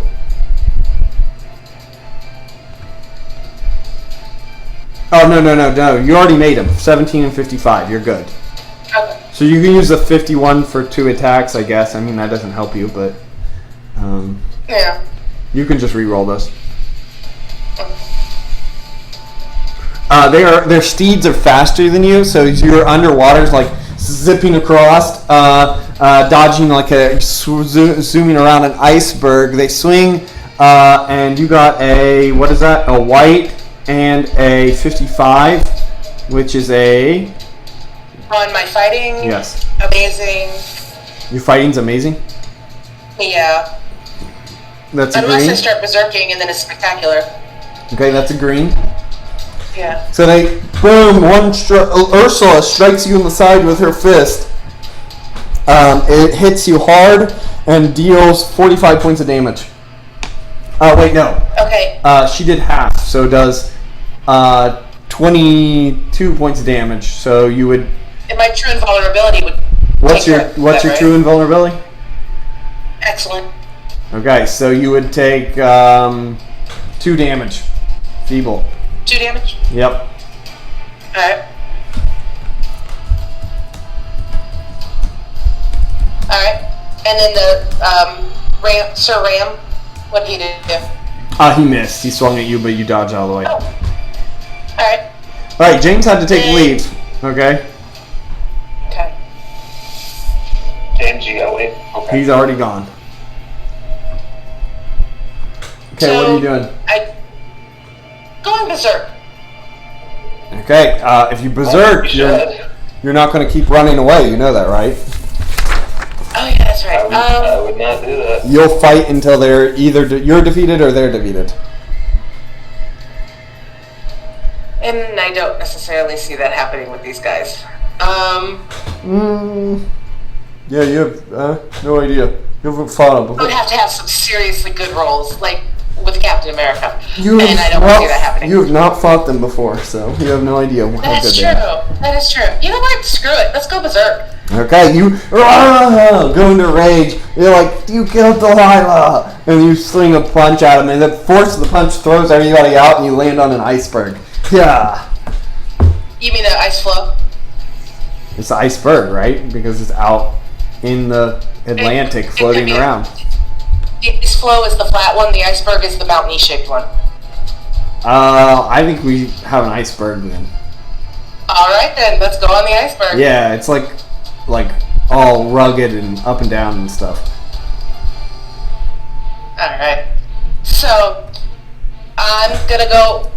So we're standing on the iceberg. So yeah, they dismount and then their atomic steeds fly around you and they begin to charge laser blasts. You may want to activate your aura, just as a heads up. I can do that? Yeah. Berserking? Alright, then I'll do that, and then... do I need to dodge first, or can I roll for my 2 attacks? Can you do that while you're berserking? It's a power stunt. But you have 10 checks in it. And you can activate it and leave it up. Yeah, I think so. Okay.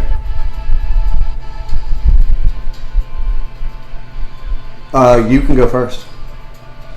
Alright, then I'm rolling for 2. If my computer stops doing this.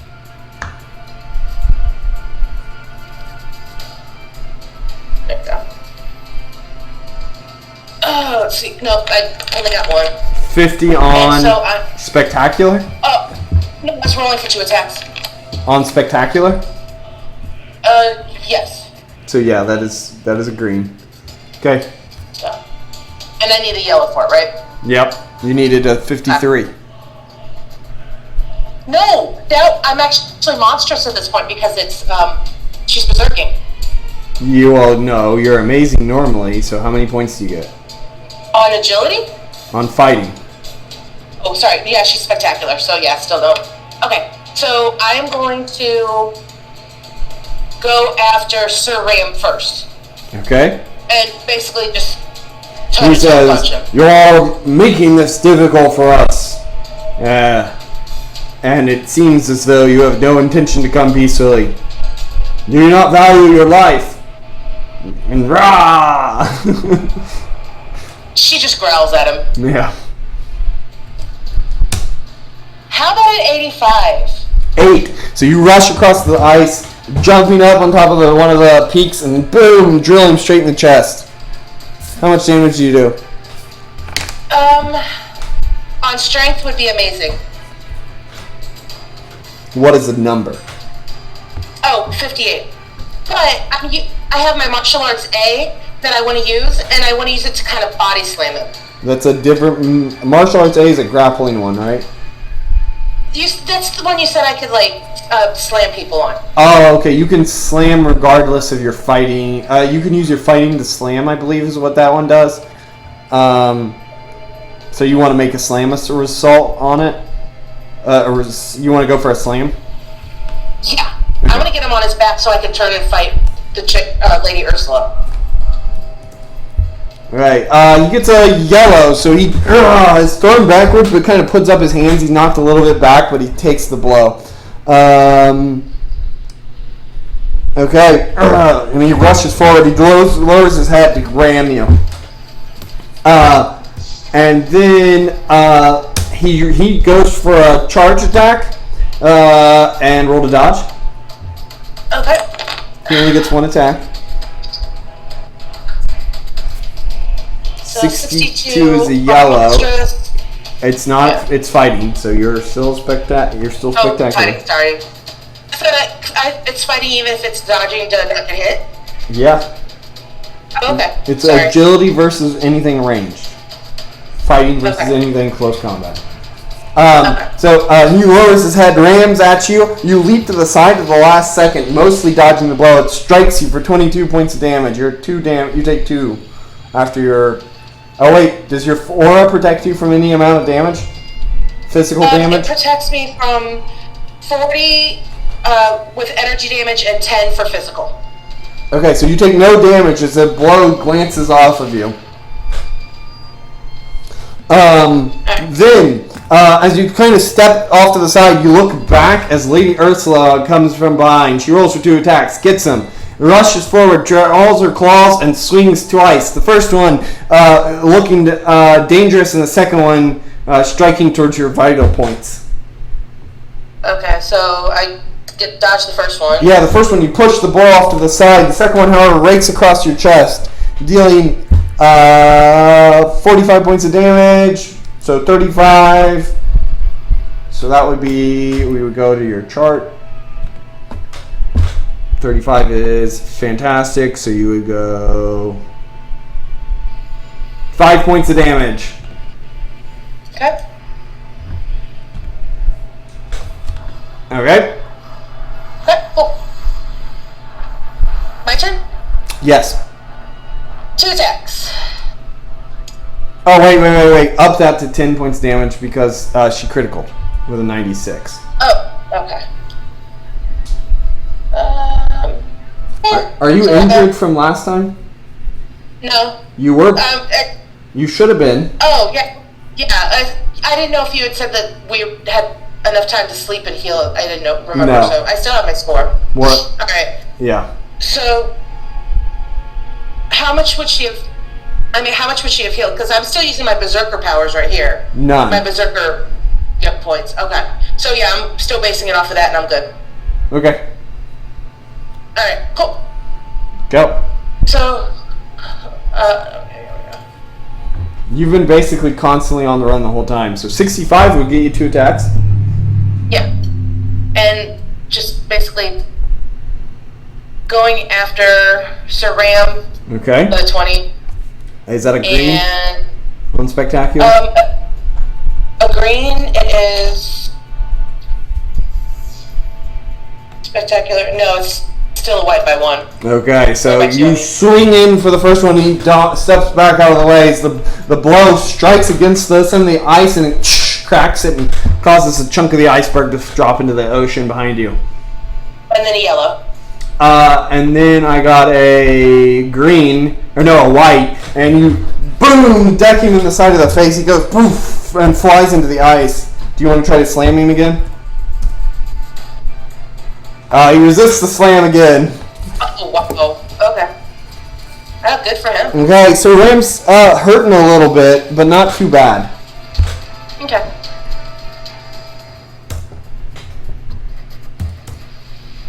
Okay, Ram steps forward and throws a punch at you. Ursula comes up and says, "You fight well for a human." And she rolls for 2 attacks, doesn't get it. And gets which another makes one. I say, I'm not a human, I'm a god. What is like a goat man? Roll 2 dodges. There's 1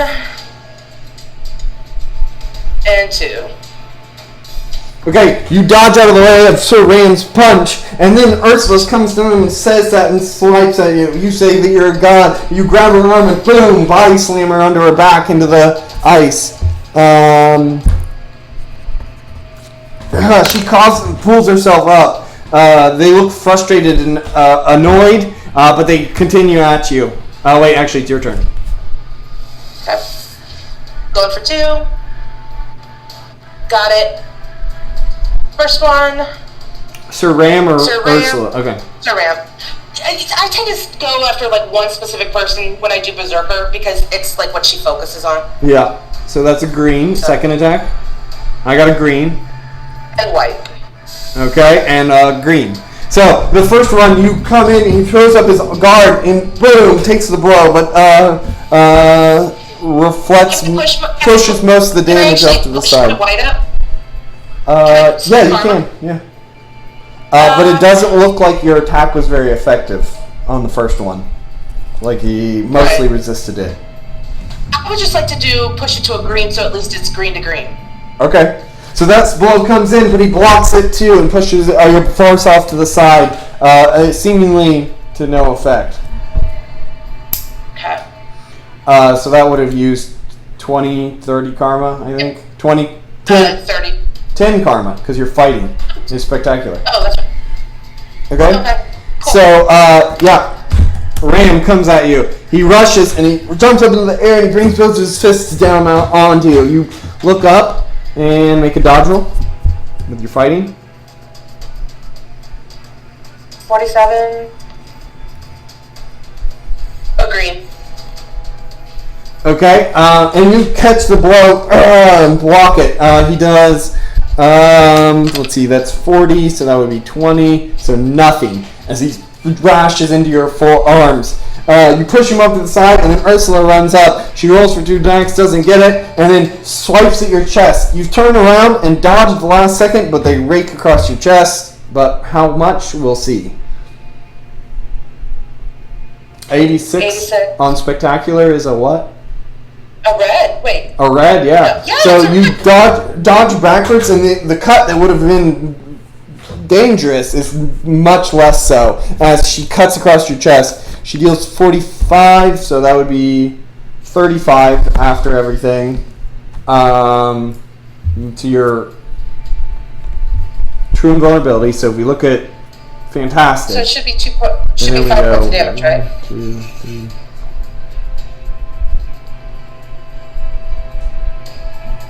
Yes, typical damage. Yeah. Okay. Okay, how are you doing? Not terrible. I'm still up. I got a good chunk of hit points left. Okay, go for it. All right. 2 for 2. Roll intuition. 92. Okay, is that for your intuition or 2 attacks? Yeah, might as as well do that first. Okay, off in the distance, Daybreak, you notice that there seems to be little specks coming this way. Dread dots, got it. Alright, roll for 2. I figured they were coming, so I only have the 1 attack. Okay. Going after the ram on a 93. That's critical. 3, you jump in and boom, you smash him in the face. He goes, ah, as he flies backwards. You up the damage, right? Yep. Or do you want to up the damage? I'll up the damage. Okay. I'm berserking. I want to take as much blood as I can. So he flies backwards, smashes into the ice, and the ice flow everywhere as cracks start to appear all throughout the iceberg. He's not looking so good. Alright. He gets back up, shakes his head, and he says, "The High Evolutionaries commanded me to take you in. I won't give up here." And he rushes. And she says, good, and dodges. Alright, boom, the punch comes in. You throw up your guard, and I believe 55 is a yellow for you, right? I believe it is too. Yep. And you block the blow entirely as you push him back. Ursula closes the distance and, almost smiling, jumps at you and tries to punch you into the chest and push you to the ground. She's going to try to slam you. Alright. 53. So I'm rolling. That is a green. So. I've got a green also. Okay, so boom, the punch strikes you in the chest, but you put your guard up. It does no damage, and because it would be 45 half, which would be 22 minus your aura, and then minus your true invulnerability, so nothing. Yep. All right, so the punch hits you. Roll an endurance roll. What's your endurance rank right now? Endurance should be remarkable. What is it? Remarkable. What is it right now? No, I only have new stats for fighting, agility, and strength. I didn't think I had any for endurance. Yes, it goes to all your physical stats, I believe. It's fighting, agility. So it would be amazing. Is it really not all of them? You only took because you told me. Oh yeah. Okay. Yeah. So it doesn't do anything for that. So yeah. It is a remarkable. So you need to make a. How about a red? You need to make a red to resist it fully. Yeah. So There we go. boom! It strikes you and just take a couple steps back. Thanks to your guard, you're up. The dreadnoughts All right. approach. You can tell that they might be robots at this point. Okay. So I got 2 attacks. First Yep. one, Ram Man. Okay. I smell bacon for 76, which is a yellow. And He got a white. Boom! The blow strikes him white. straight in the chin. He stumbles backwards, and he barely holds himself up. and a green. That second blow comes in, and he pulls his guard up and batters against him. He's just barely holding on as he takes the blows and doesn't fall. Okay.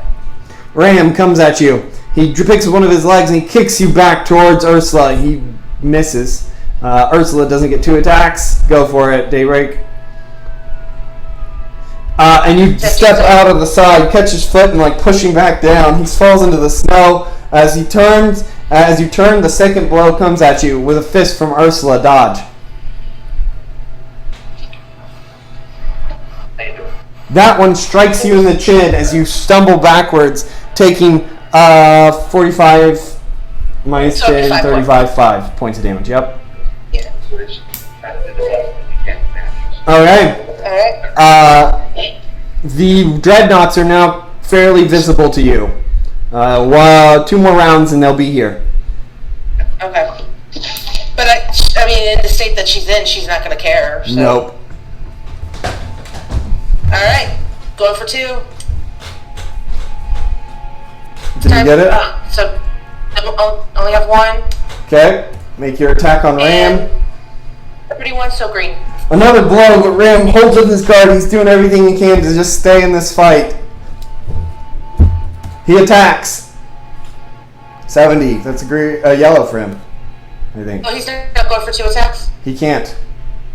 Oh, okay. No, it's a green for him.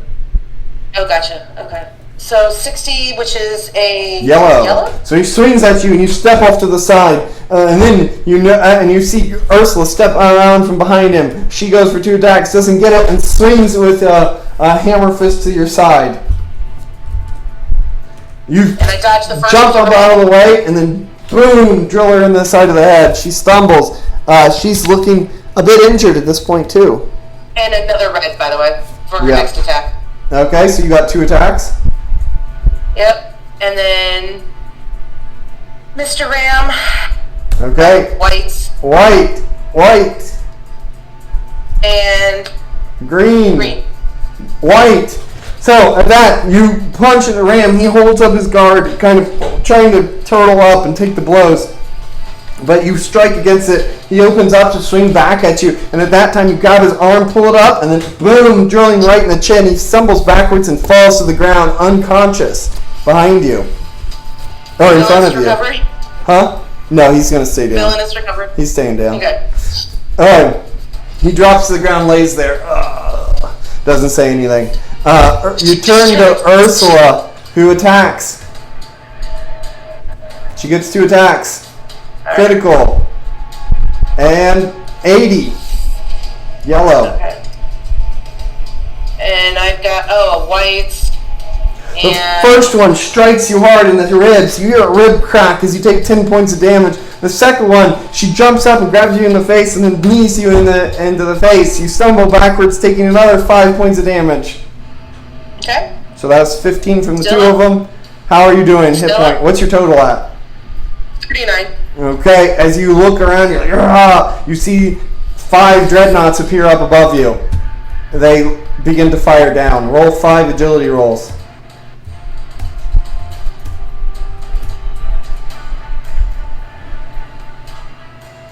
So that is yellow, white, yellow, white.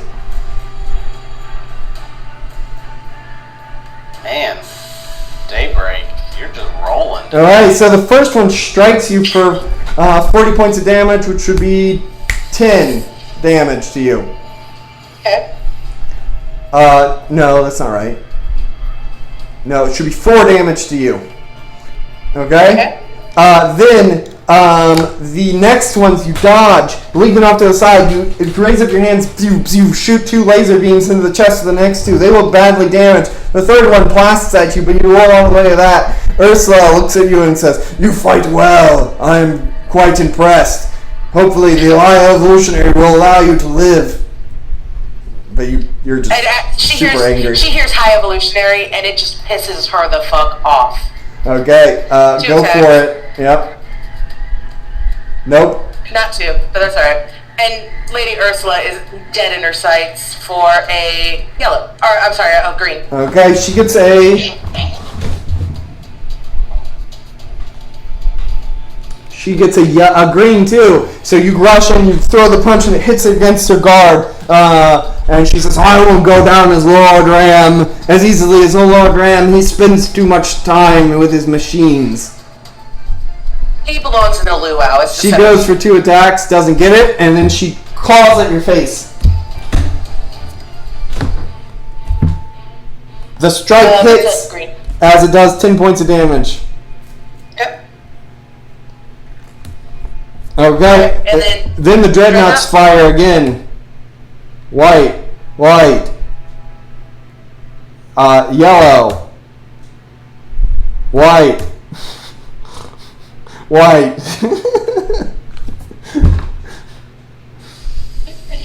Yellow, green, white, green. So you dodge out of the way. It's just kind of running around almost like animalistic as you even use Ursula for cover at one point. He's putting the dreadnought's aims off, but one of the blasts strikes you for 4 points of damage. Okay. 2 attacks on Ursula. Yep. Didn't get it. Okay. And another green. Damn it. Okay. The dreadnoughts realize their blasts are not very effective. and they drop down to the ground and look like they're going to engage in melee. Okay. Okay, so that's a green versus her. Green, she throws up her guard, takes the blow. Ursula goes for 2 attacks, doesn't get it. Green, actually, she's going to spend karma to make that a green, I believe. And I've got green on mine. But can I spend karma? No, I'll skip green. You can't raise it higher than a green. Okay, yeah. Fantastic. Yeah, she needed to spend karma. She needed a 37. She needed 10. Alright, so you see her coming. She rushes in, throws the punch. It hits you 22, which would be nothing. No damage. It was a waste of karma expenditure now that I think about it. I gave her a shot, though. Alright, the dreadnoughts close in. Fighting.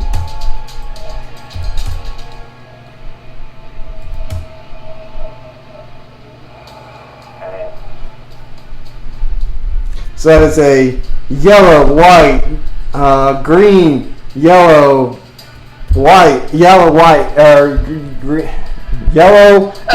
green, white. So that's a yellow, red, yellow, green, yellow, white. Okay, so they rush in. The punches are thrown, a number of them. You block all of them or parry them. And then one, you punch that dreadnought in the chest again. It stumbles backwards and then it falls to the ground as sparks shoot from its chest. Oh my god. Okay. 2 attacks on Ursula. Okay? Got it. So, 1. The first blow comes in, she steps out of the way and then pulls your arm in and punches you in the side of the face, dealing, no damage. No, 45, so it would be 5 damage. Oh, 5 damage. Oh, that's right, she's the one that does the 5. That's yep. Right. Okay. And then the second attack is a green for you, and she ducks underneath it, and boom, another punch to the chest hits you for 5 more damage. Okay. What are you at? 11. Ooh, not good. No. Okay, the dreadnoughts. She's doing some damage while she's doing it. So. Ursula gets 2 attacks with a 69, I believe. Gets a white on the first one. Yeah, oh, no, she doesn't. She needed a 70, so she didn't get 2 attacks. She gets a white on her 1 attack. Roll to dodge. Oh, and you see her the punch coming in. You grab under her arm, duck underneath of it, and then boom, drill a punch straight into her chin. She stumbles backwards, feeling the blow heavily. That is 84. Okay, she stumbles, shakes it off, and then rushes back into the fray. The dreadnoughts close, though. The 4 remaining dreadnoughts with a yellow, white, green.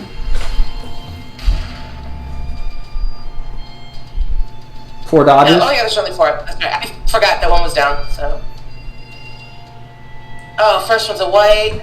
Boom! The first one strikes you for 4 points of damage. Boom! The second one strikes you for 4 points of damage. Wait, isn't that a yellow versus yellow? A 45 is a green because it's your fighting now. Oh, okay, yeah, you're right. So that was 10 points. That was 8 points of damage. Yep. Third one. She's still up. Yep. Third one is a white. What'd you get? The third one punches at you, tries to grab a hold of you to hold you in place, but you duck underneath of it as it grabs. And the last one comes at you, and you throw up your guard at the last second as you take the blow and stay standing on your feet. Okay. And so now I'm doing 2 attacks, rolling for 2. Oh, wait. 1 and 45. Yeah, okay, there you go. Wait. Okay, 1 attack. Oh, sorry. Okay, it's fine. 1 attack, 68. I think I might have messed up the numbers. Yellow. Alright, Ursula, you rush in, throwing a punch. She gets a yellow at the same time, so she blocks the blow, Wonder Woman style, doing the X braces. She tanks it as she slides backwards in the ice. So the iceberg finally crumbles underneath this titanic battle, and you guys all start to break apart in your own separate little ice flows. Alright, she stands up, leaps across onto yours, and goes for 2 attacks, doesn't get it, and does a low kick, of which you presumably will leap over. Yeah. Dodge. I know. Yep, you leap over top of it. The dreadnoughts fly in, all 4 of them flying towards you to punch. Okay. That is a yellow, green, yellow, white. So green, which that's enough to take her down. So the first one hits you, boom, drills you for 4 points of damage. Do you want to make a heroic recovery? No. You get hit in the chest as it hits you, boom, you fall back down to the ground. Ursula looks at you and she says, "You fight well, human. You fight well." And you pass out. Alright. That was so cool. Let's see if you die because of it. She was going to die one way or another, but at least she's going to go out with style. Okay, a few moments later for Daybreak, about an hour later for everybody else, Daybreak is thrown into prison with the rest of you. You are in the base of the tower.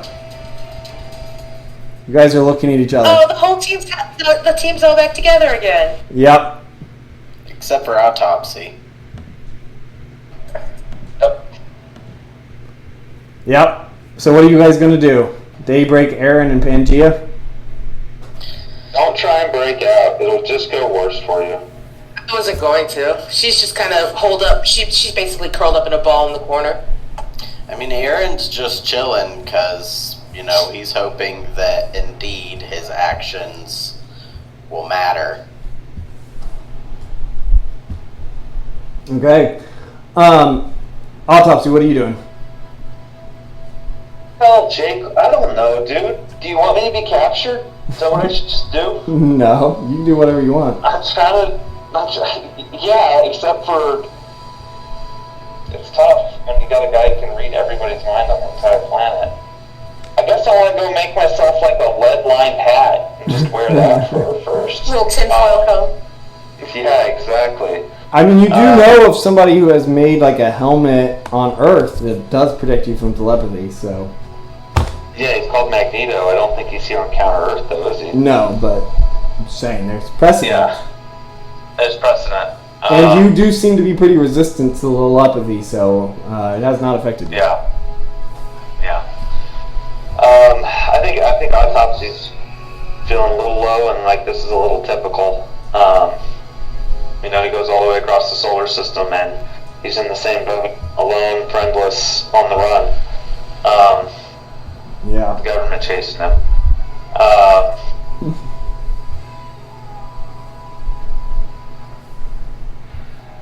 And as far as he knows, all the rebels are completely gone, right? Yeah, when you go back, if you go back to the base, it's destroyed.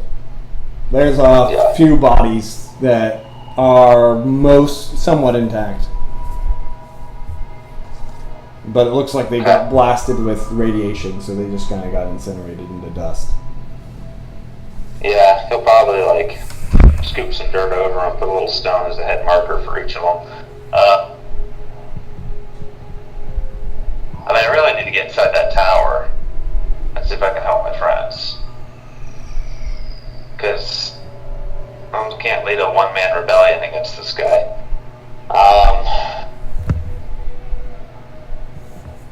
I think any way to try and contact the High Evolutionary, he could just trace back to me, potentially, using his stuff. We know that the robots can talk to him. You know what, Jake? I still have my image inducer, don't I? Yep.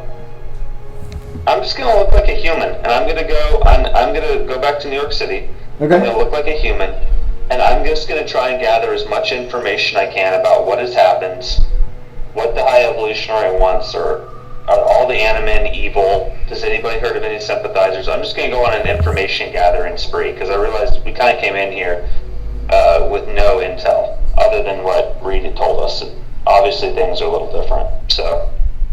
I mean, Reed didn't have much information on the planet itself. Exactly. Right. Because he ran away. Yeah, he ran away almost immediately. So yeah, I'm gonna go back into like Slumtown and try and mingle with people and just pick up information. Okay, you guys are held in prison for a couple days this time. And is there anything you would like to do while you're in prison? Well, anybody who's injured, I just try and heal them. Do they take my cuffs off? No. Okay, well, I alteration bone and take myself out of the cuffs. But I just look like I'm in cuffs. But I'll take some time when the guards aren't looking to heal people. Okay, and then you alteration bones the cuffs on when the guards come back? Yep. Okay. Yeah, you get the group pretty much healed up. And, yeah. The rebels, you're paired with a couple rebels. After a while, they're like, I wonder what happened to Daniel and Sharon. They never came in. Well, I got Sharon out of Dodge, Aaron will say, but I didn't see Daniel. It says one of the... Karen O'Malley says, I hope he's okay. Sorry, bud.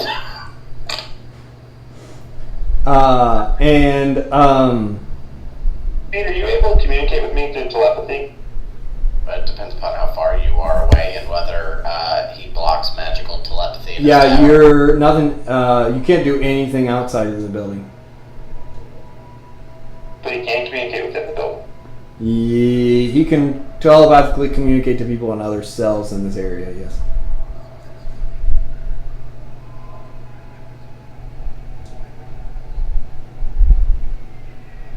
I mean, I assume there's no way to even attempt to escape. He knows he has superhumans in his cells, and there's too many guards to do anything.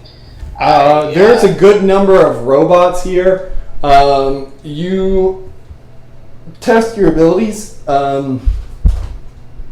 There's like a force field sort of set up. The prison cells themselves seem to be fairly secure. You think perhaps with a concerted effort you could damage them enough to weaken the structure and maybe get out. From what you could tell, you're in on the interior, so you'd have to break out through the exterior. Everybody else has power dampener cuffs on, so they're not able to do much. Okay. Is it possible for me to... do we get any visitors from any of the lords? No. Just the robots. Sir Ram has spent the next day or two in bed rest. That's right, good for him. Big stupid animal. Alright, meanwhile, Autopsy, make a detective intuition roll. Cool. We'll get to to do those, folks. It's a great. Okay, nice. You managed to kind of get accepted. We'll just make you a total. Yeah.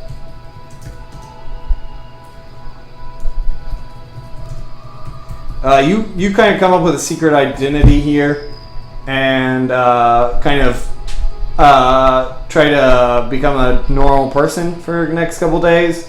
Yeah. On the planet, and you meet a doctor in the slums who is Naoko Yamada Jones, who has a son named Shane, who take you in and let you stay there for the next couple days. Oh, that's really nice. Thanks, guys. People in the slums are really pretty welcoming to other people, and they help each other out as much as they can. And they do what they can to cover for each other if they come into trouble with the dreadnoughts. So they'll be like, "Oh, I don't know where that guy is," you know. But you spend the next couple days kind of living down here, and there's a pretty severe food shortage. there's not good medical care, no good facilities. There's a very heavy police presence. There's a very strict curfew enforced. And there are like passes for where you're allowed to go. Only on rare occasions are you allowed in the upper city. It's very like a cyberpunk dystopia sort of setting. You know what I mean? Totally. Yeah. Yeah. So like you're sitting there with the doctor and Dr. Jones, Yamada Jones, and Shane, and speaking to them over like a dinner of like soy paste, right? And Jeez, why is this so bad? and the High Evolutionary the broadcast that comes from the tower comes out like letting everyone know the hours for the curfew for the upcoming week and whether there will be any inspections coming through the houses for contraband goods or anything like that. So this is really run like a concentration camp without, like, I should say like a prison camp. Yeah. Yeah. And is this all just because the High Evolutionary, and Ralph, like, he asked around about this. All right, my alias is Roger Fontaine. Okay. As opposed to Ralph Fontaine. Roger Fontaine asks, like, I mean, he's like trying to play it like more like rhetorical kind of questions, right? Because he wants people to think he's been a human here for a while. But he's like, man, you know, it's right out of Kansas, maybe. It's right. It's right out of Kansas, where I'm from, but you know, it's nothing like here in New York. Why is it like this? Some of the people are like, oh yeah. You know, I used to move. You know, I moved here before it got so bad. You know. But they don't let you move anymore, so why'd you all choose to come here? You know, it's kind of the questions you got. They're like, yeah, and they're like, it's always been bad, but... Yeah, like, has something changed that made it so much worse? Like, why is he cracking down like a police state on stuff? That's typical. They're just, when they... there's been like since you guys have come there's been like a movement ban, right? And the police presence is a lot. They're like, yeah, the police used to not care so much about down here. They just didn't show up a lot of the times. All the rebels, all that activity's made it a lot worse. Yeah, they're like, yeah, it's gotten a lot worse in the last couple of weeks. Huh. Or last week, I'd say. They say. What? Has anybody ever asked, like, or wondered why High Evolutionary hates humans so much? They go, you know, some people tried to go up there and talk to him in his tower, but, well, they went to jail and we've never seen him again. They're like, yeah, I miss Yusuke. Who is he? They're like, oh, yeah, he's a local guy, great guy. Everybody has good stuff to say about him, blah, blah, blah. He was just a guy who tried to talk to the High Evolutionary. Say that stuff was bad down there. And most people are a little afraid, you know, Voldemort style, to talk a lot about the High Evolutionary, but most of them don't have a good view of him. Okay. They hate the Beastmen, like, because everybody can tell you really bad experiences they've had with the new men. Right.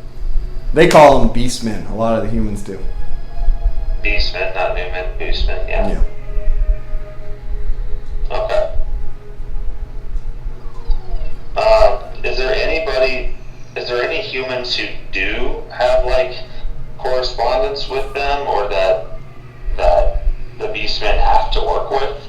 Or is it a completely segregated society? Nobody knows anybody that fits that description. So, seems like a total segregation. Okay.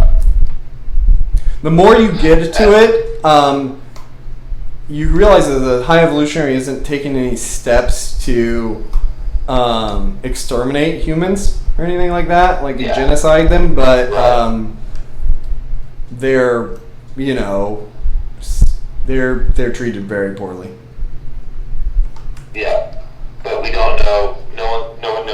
reason as to why that is, other than just Nope. it's what happens. Okay. Rob's supposition is it's because he hated humans on Earth. Nobody knows. Nobody knows the history of the place back that far either. Right. Well, because they were all. They can give you. They can give you their lifespan of history. Or they can be like, oh yeah, I remember 60 years ago when things were like this. But that's it. Has there been any big shifts in their culture between the relationship between people and Newman, or humans and Newman, or the oldest people mostly talk about like how technology has changed. Okay. Yeah, they're like, oh, the food situation's so much better than it was when I was a kid. Back then, we couldn't afford any food. We just had to eat the trash that the Newmen dropped. Okay. So he's detached from this world. He cares about the Newman. But the technology change is also pretty apparent because like the oldest people remember when it was more like Earth technology, and now it's cell phones and stuff. Future technology. Yeah. Okay. Is the area policed by Newman, or is it all dreadnoughts? Dreadnoughts. You don't see Newman down here. Okay.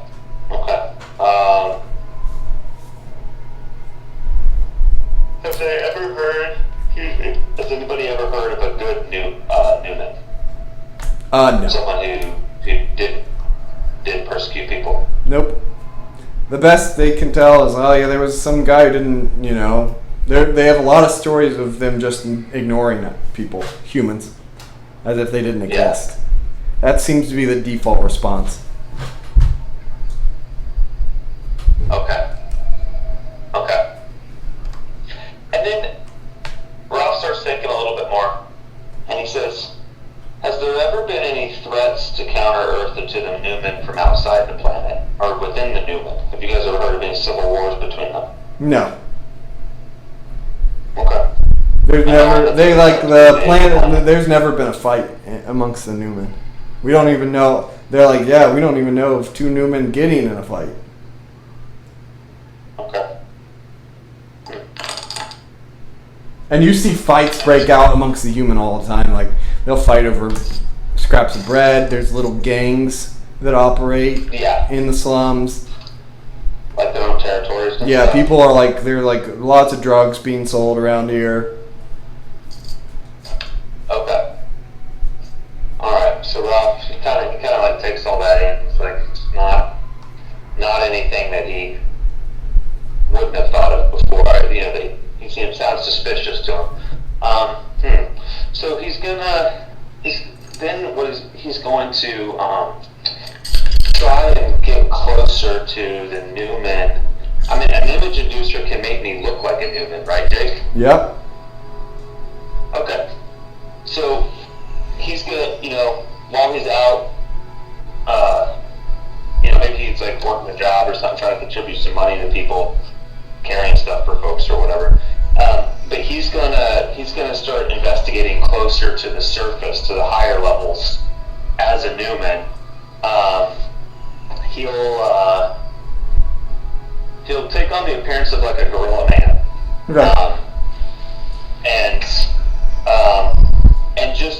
just do observations for right now. Not even try and talk with people, but I want him to using his shadow powers. I want him to listen in on people's conversations. Try and get an understanding of what they're like, what they're thinking about humans, and what their relationship is with each other. If there's any is there any groups, any disharmony or disunity between the Newmen? Yeah, so make a detective intuition roll. Okay. And this is a roll, not a check, right? I don't know what you mean. I can't boost this beyond a green, correct? You can boost it as high as you want. Okay. Alright.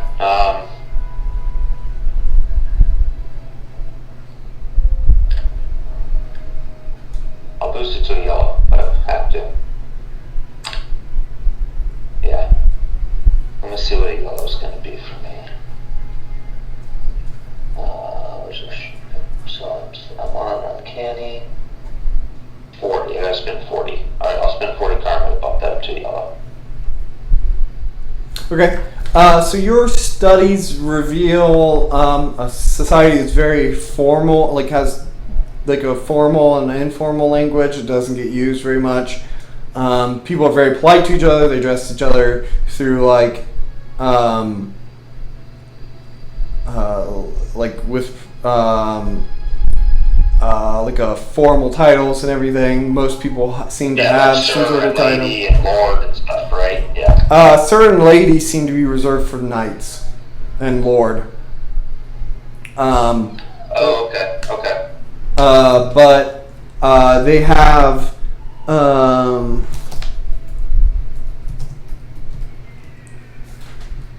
they call each other like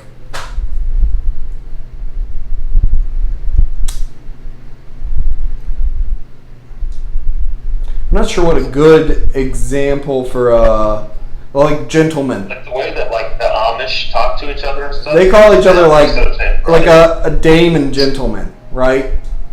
Yeah. Okay.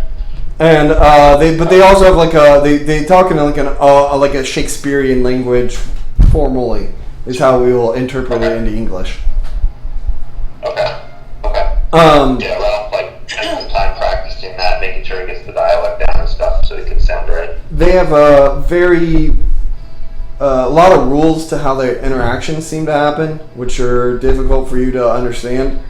But the society seems to operate really without much in the way of conflict. You don't see really anyone through another. We'll say you spend 2 more days in studying these people. Yeah. And you don't see any. You only see one example of like 2 Newmen raising their voice at each other, but they are able to de-escalate it pretty quickly. Okay. They almost never talk about humans unless they have to drop something off out in the slums, which happens occasionally, and they usually go with a police escort. It seems. There is the knights. The knights of Wundagore are like a prestige position. They're like the highest in society. If anybody sees them coming over, they're almost like they're like a minor celebrity that no one dares disturb. Okay.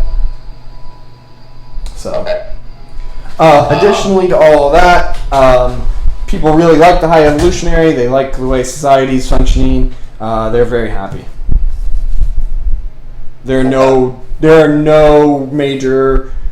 groups that are upset or fighting against the way things are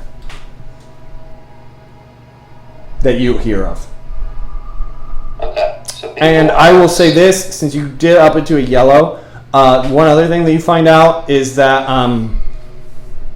the High Evolutionary has data centers where you can get a chip implanted to give you information on things that you're interested in from the High Evolutionary studies. This is not a common topic, but it is an infrequently mentioned one. So you can get a chip implanted in you that allows you... Yep. It's basically like you... Okay. Well, that's interesting. It's only available to the Beastmen. No one... Only available.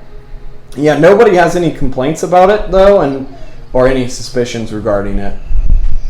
They don't think they're not like the government's tracking this kind of stuff? No, and I'll say this, it's not like all the new men have the same thoughts, right? You can see them disagree with each other. Some of them hold weird conspiracy theories. They have a pretty wide array of opinions, but they don't fight. They work it out, usually. Yeah.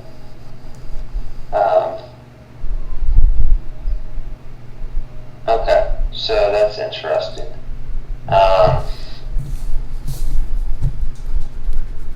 I think what I'd like to do, Jake, is try and see if maybe I can sneak into one of those clinics where they have the chips. and slot one into Lexi.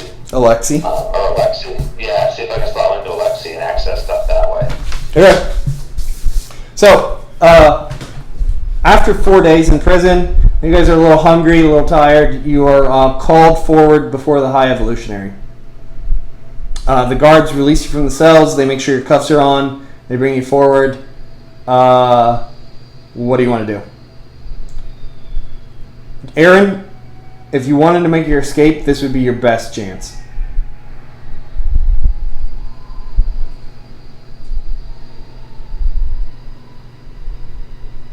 Aaron, are you there? Speed? Sorry, I wasn't pressed to talking.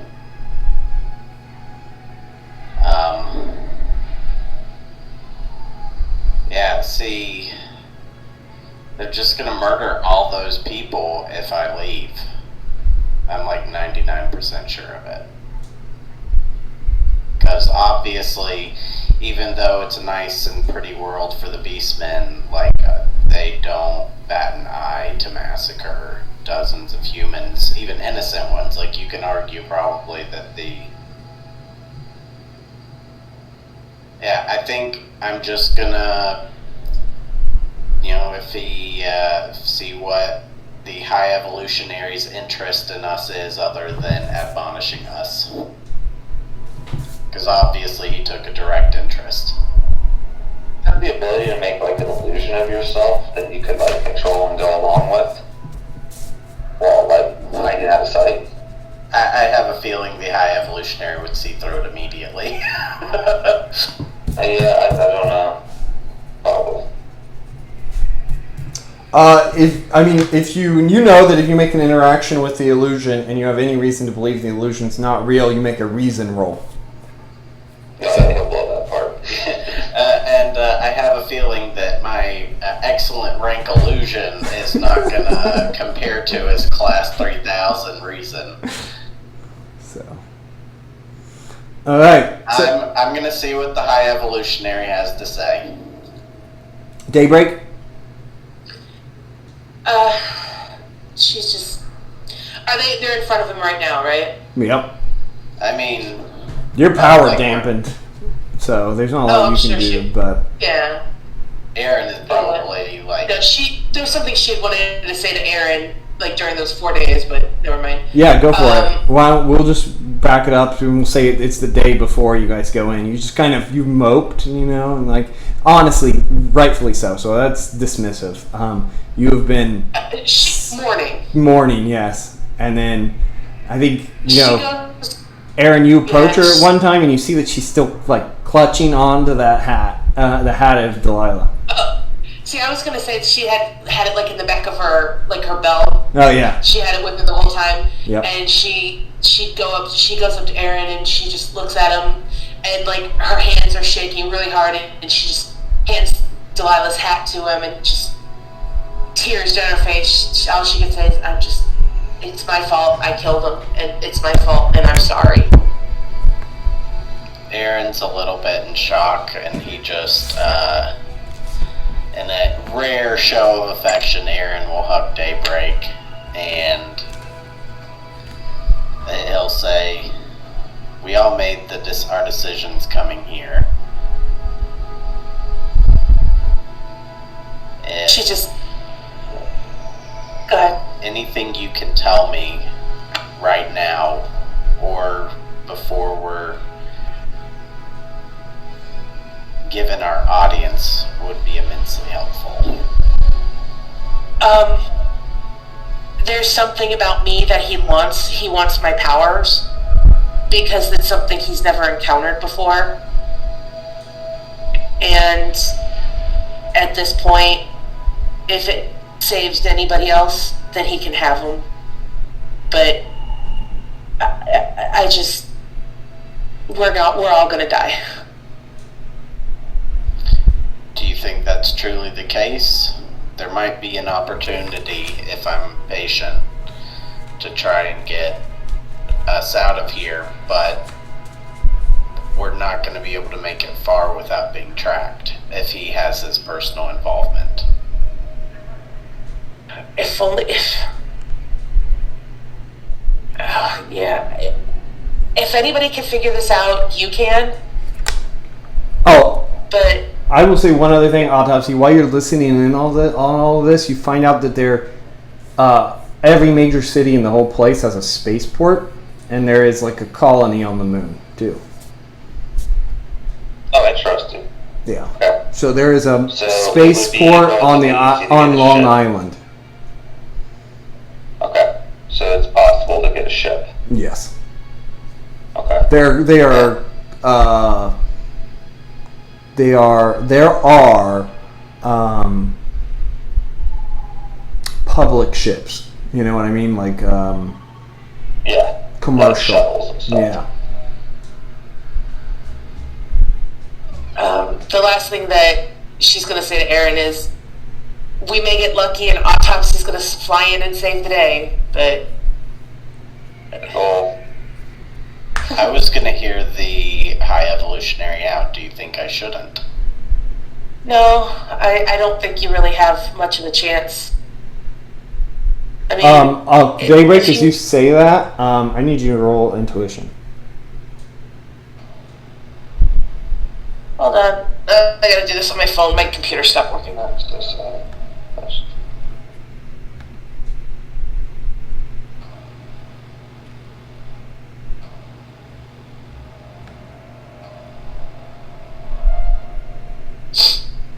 Yep, she failed. Okay. Okay. You can spend karma too if you want, but You know what? Let's do it.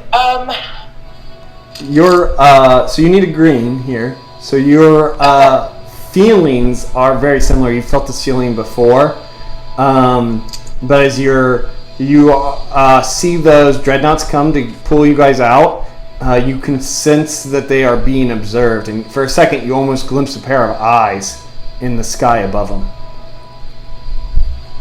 So you've got a couple seconds left to say something else unobserved.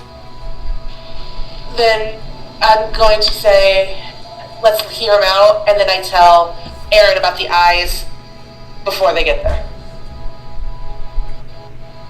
Okay. Alright. So she says, let's hear him out, and that's where I was going in the first place. Alright. So you guys are all moved forward and slowly walked through the corridors and up into an elevator where it takes you up and up and up. Autopsy, what are you doing?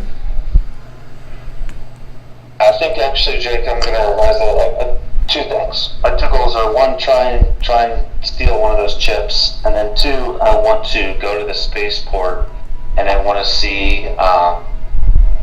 I want to get the layout for how they, what the security's like guarding the shuttles, and then what my chances are of getting a ship and having it. If you fly over to the spaceport, you will be noticed. So you will have to figure out how to get a car and drive over there in your form. That would be the. Do they have taxis to the spaceport? It looks like almost everybody has a private vehicle. Okay. There are like community flying buses kind of thing that you can take.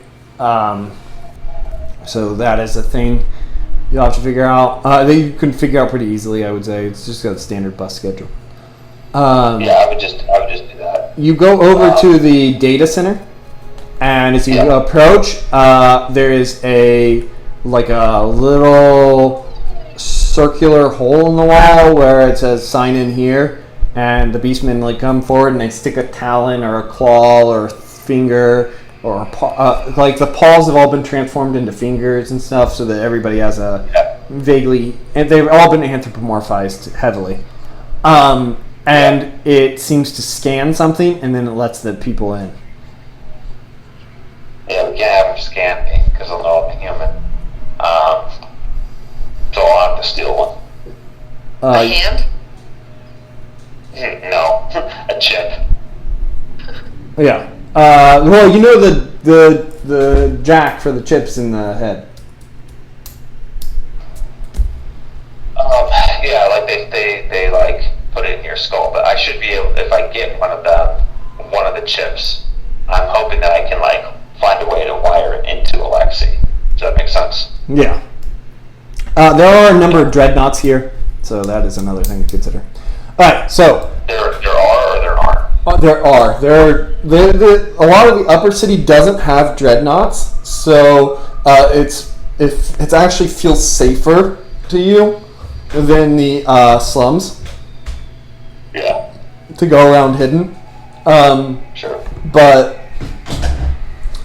this place has dreadnoughts. Okay. Okay. Okay, the elevator comes up and up and up. It dings, and the dreadnoughts walk you all out, and you're in a familiar-looking laboratory. Daybreak. Right now, she's just going where they push her. The place has been fortified, though, and it looks as though, and as you enter, you all feel tired and lethargic. Actually, I need you. Yeah, no, you all feel tired and lethargic. There is a gas that is affecting you. As we enter the audience room. Yep. All right. The dreadnoughts move you over, and have you stand in place to these tables that you were strapped down to before Daybreak. She's just, at this point, she's given up, to be honest. Aaron? I mean, I'd prefer not to be under the influence of the gas, but I mean... Do you have a spell that you can cast? I mean, well, you'd have to make sure it's personal, otherwise it'd be detected. Right. Right now, what it basically does is reduces your fighting and fighting and agility by 5 ranks. Ah, I see. Gotcha. That's not really a big deal for you. I mean, other than you can't move. I mean, I'm feeble, so I think I would literally collapse. You physically are the same, right? But for the effects of actually rolling those, you're the same. Your health is not reduced. Okay, well then I'm not going to risk casting a spell or anything.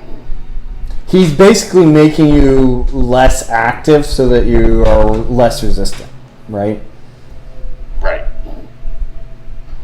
Okay, so you guys are put down, the cuffs are taken off, you're strapped into this new one, and they leave you standing up, the dreadnoughts move to the side of the room, there's about 15 of them in here, and you are waiting there. Autopsy, what are you doing?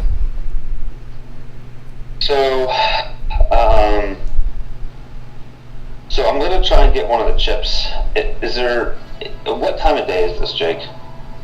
Probably middle of the afternoon. Okay. And is this happening at the same time as what's going on with them? Yes. Okay.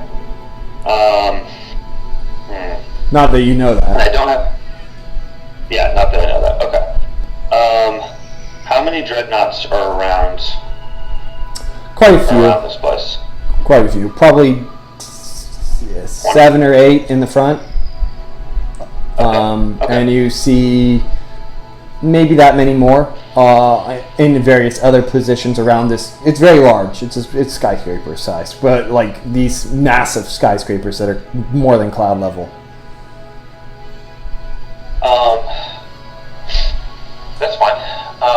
So thinking about that, what kind of entrances and exits are there to this place?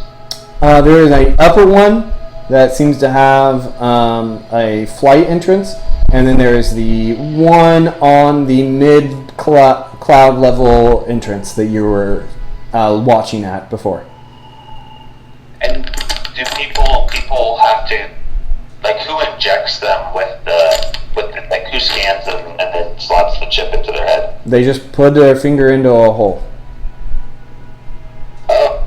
That's all that you see happening. Then there's a light that comes out, and the doors open, and they are able to enter. And they're able to enter. I see what you're saying. So that's just how to get access to the building. Yes. I thought you were describing the process of them No. getting a chip implanted in their heads. Nope. Okay. Doing a quick search with my shadow powers, like on the inside of the building. Your shadow See if powers there's a lot of cannot. You can't enter in there with your shadow powers. Oh, really? Nope. My powers are blocked. Yep.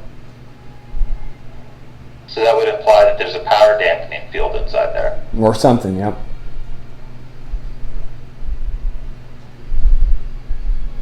Okay. Well, then I think what I want to do is use my shadow golem like a quarter mile away or something, because I have a pretty big radius. I want him to cause a ruckus. Maybe like some minor vandalism, blow something up to draw dreadnoughts away and slip inside. You do that, and your shadow golem gets taken out by some dreadnoughts. The ones here do not move. Oh, it doesn't draw these guys away? No. Oh, for real? Okay. Yeah.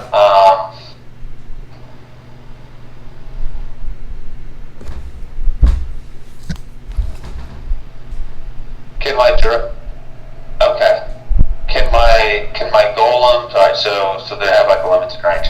Alright. And is there like a security access point, like a ventilation duct or anything like that around the building?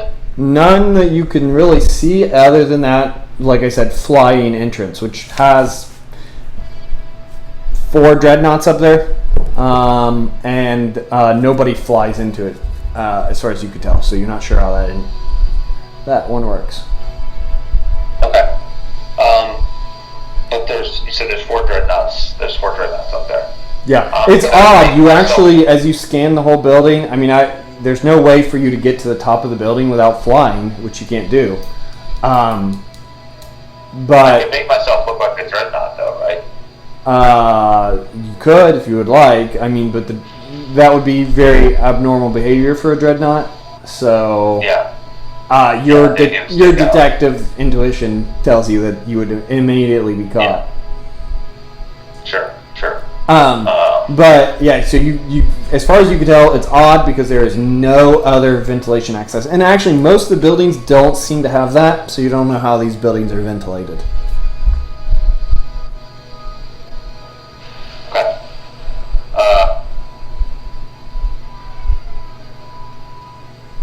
And they're right in front.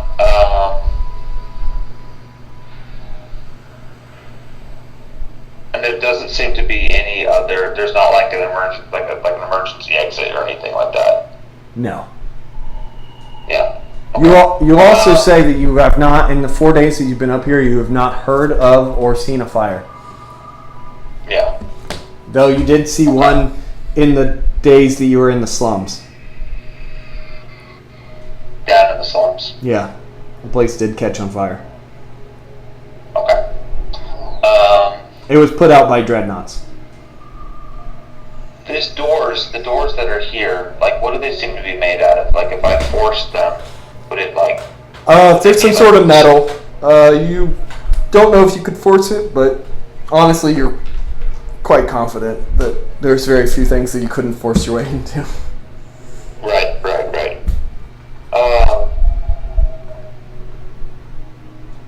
Oh, shoot. You've got me gun shy now because I realize that these things are like near on edge of 10. They can do whatever they want. Well, I mean, you did fight Galactus. Yeah. And he owns a whole planet, so... Yeah. It's like, makes sense.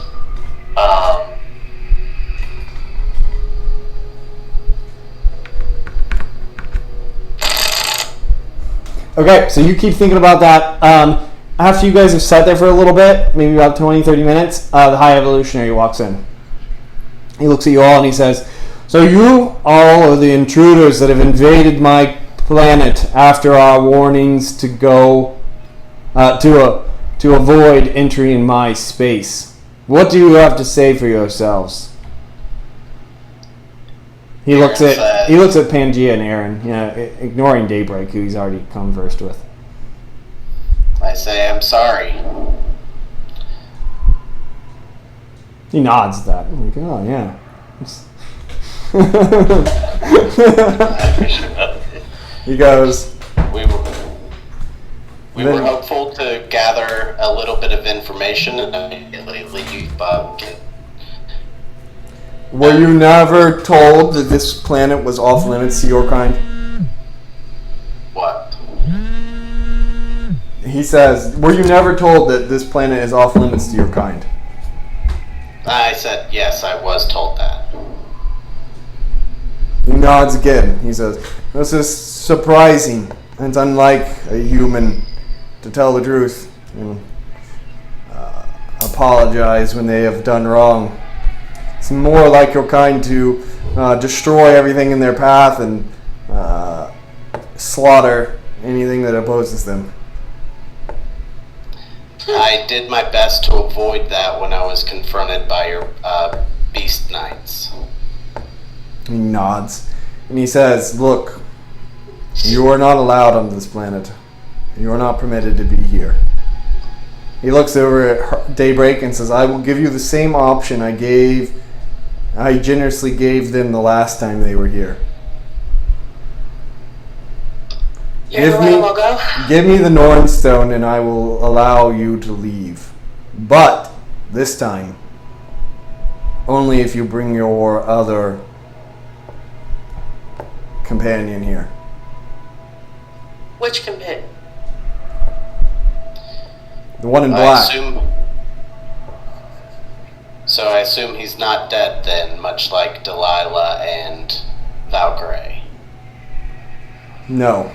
He has continued to evade me. And I am beginning... I have already lost my patience once. I do not wish to be consumed with the day-to-day activities of this planet. I have greater projects to take care of. Understandable with someone of your stature. If I may, I would also like to provide you some information that you may already be aware of, and I apologize if you are. Speak. It might be easier for you to read my mind, but I will be happy to tell you verbally. It involves the Sorcerer Supreme competition Hold up. and the fate of infinities. Hold up. Pause. Okay. What's up?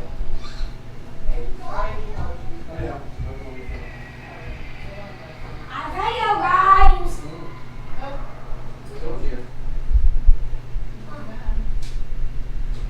Why? I told you. You guys are gonna waste my time when you ask me to come out and play with you. I'm not going to. You're gonna have to figure out how to make it up to them.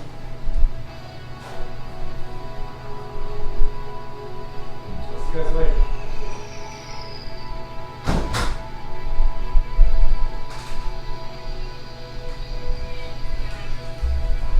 Hey.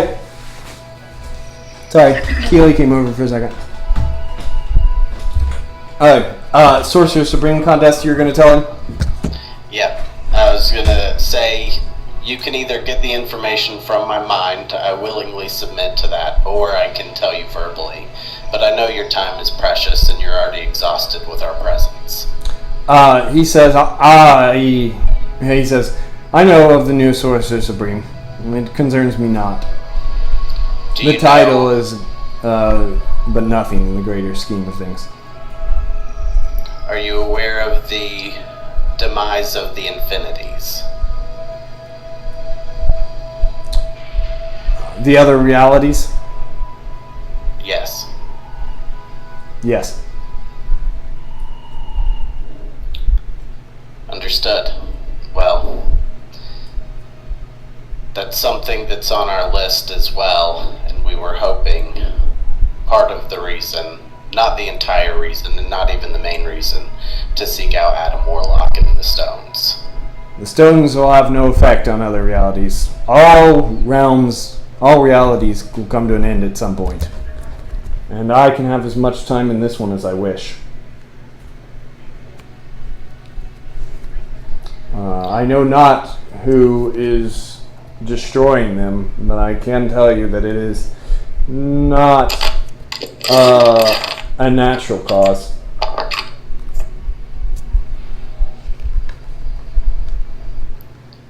They Thank you for that information. They must be beings beyond my ability to confront.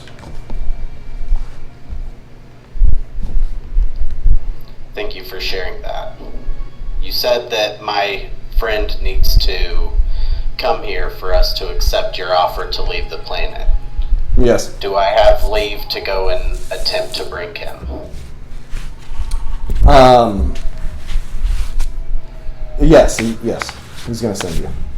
So, now that you volunteered, he's going to send you anyways. Okay, well, I don't think Aaron has any other information that might tempt him at all. So, I guess that's probably the end of the conversation. Yeah, I mean, the only way you're going to get something else from him is if you can trade him a service that he wants. So, and all he really wants is the Nornstone, and he's already got something for that. I don't really... What can I provide to somebody who's already so far outclassed? But I do let him know I'm a master wizard if there's anything else I can do before we leave. If you can bring... He'll say this. He has one thing in mind. He says, the human rebels that have endangered my planet for this long have been difficult for my beastmen, my new men, to capture. If you can bring them in, then I can give you the whatever information you desire.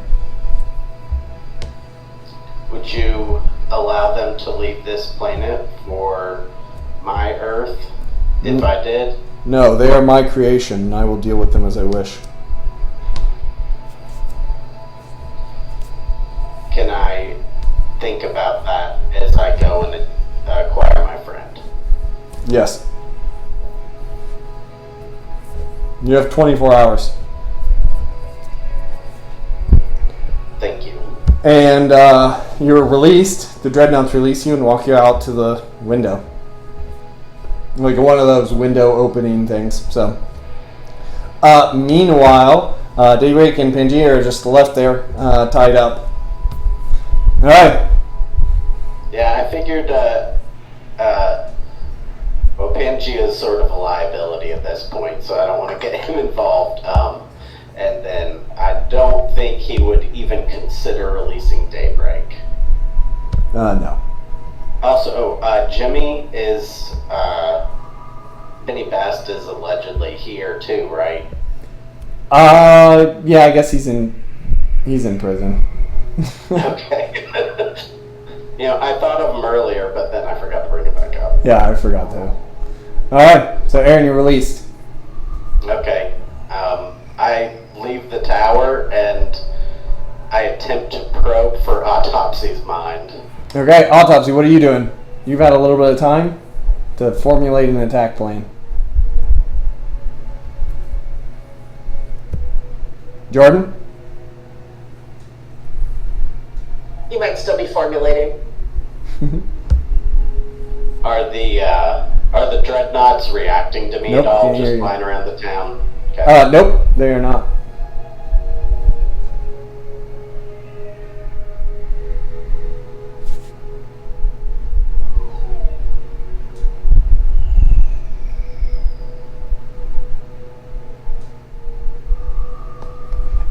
Clearly, also, Aaron, I don't know if it needs to be said, but if you do not return in 24 hours, then Daybreak and Pangaea. Can you guys hear me now? Yes, we can. Okay. Aaron, if you don't return within 24 hours, Daybreak and Pangaea are getting incinerated. Okay, well, I intend on being back within 24 hours, but I don't think I'll be able to deliver, like, if I decide to help with the rebels. I doubt that'll be accomplishable. Well, maybe it would be accomplishable in 24 hours, but they already have almost almost all of them. Yeah, they have a lot of them now. So I wouldn't even know where the others are. So, but, alright.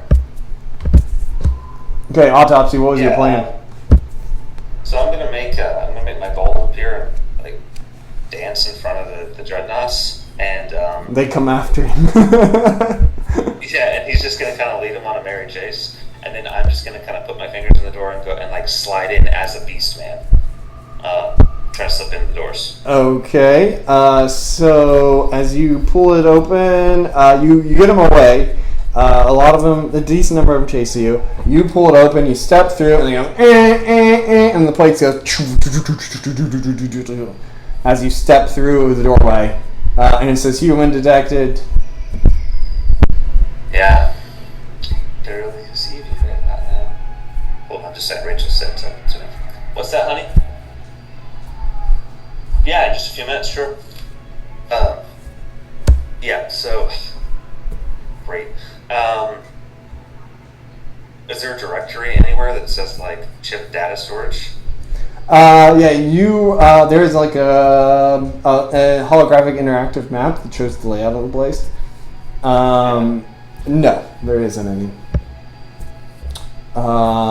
There is like a chip library level, but it looks like the place is just got a lot of this terminal. This level has just a ton of terminals that people are going over to and interacting with. And it looks like they press some buttons, and then, that's going off, and the place is shutting down, and the red lights are flickering on, and it goes dark, right? And the walls start to give way, and dreadnoughts step in. Yeah.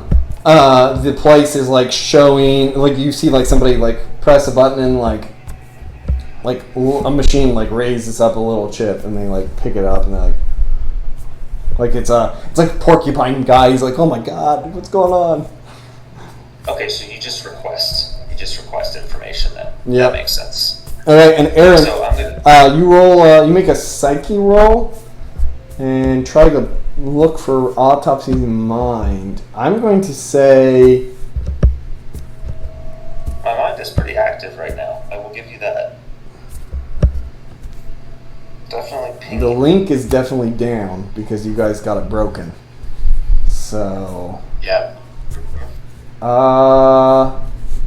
That's a yellow. Autopsy, roll intuition. You get a feeling like somebody's reaching out to your mind, and I think it momentarily makes you panic no matter what. For sure. Yeah, that's a yellow. Alright, you're good. You if your gut is saying this is not a bad thing. Not a bad thing. Okay. Hey. Huh?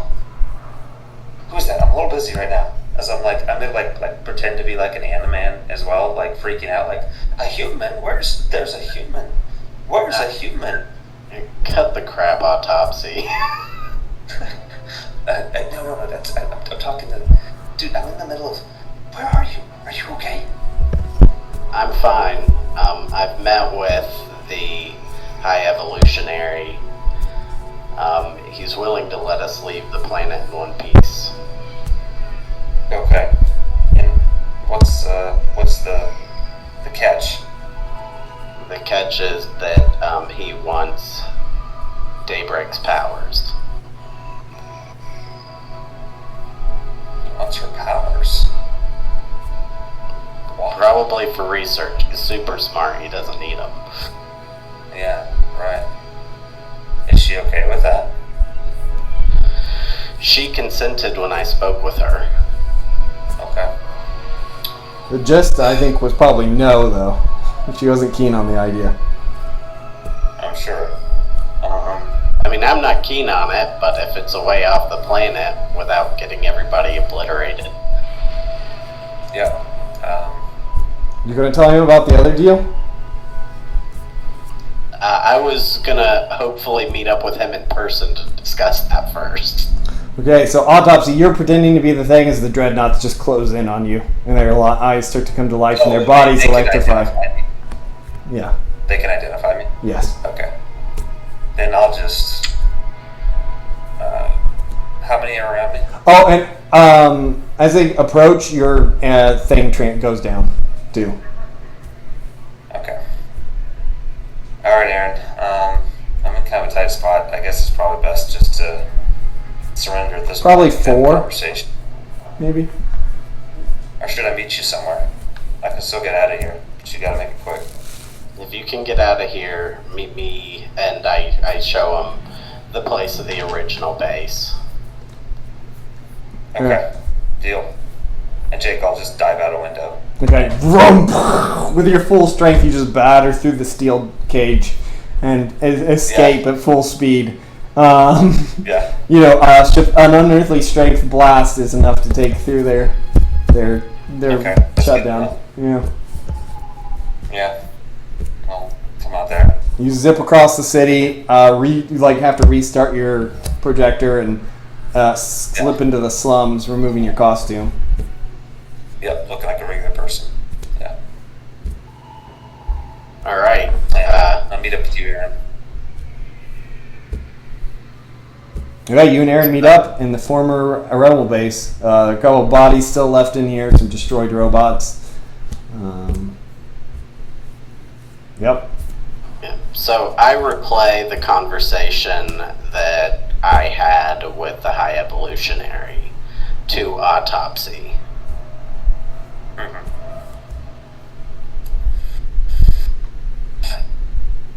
So if we sell out the rebels, he'd be willing to give us the information that we need. Right. But he's not willing to let us take the rebels with us back to Earth. He wants to deal with them himself. Right. I'm not sure if these people are actually criminals and murderers, or if they just steal to live a better life. He did claim to make them, so there's that. Yeah. That doesn't make them less sentient. No, it doesn't. I'm just saying that, that's why he said that he wanted to deal with them. Additionally to this, I will say you probably guys have one other idea of something you could do. If you could get maybe see if he wants another Infinity Stone and give him one of them, he might tell you where the last one is. Yeah. Well, wait. Well, Aaron, Give I him think an that- Infinity Stone? How would we even do that? You have to go get it. Right. They're all with Adam Warlock, so if Adam Warlock wanted him to have it, he would give it to him, right? Yep.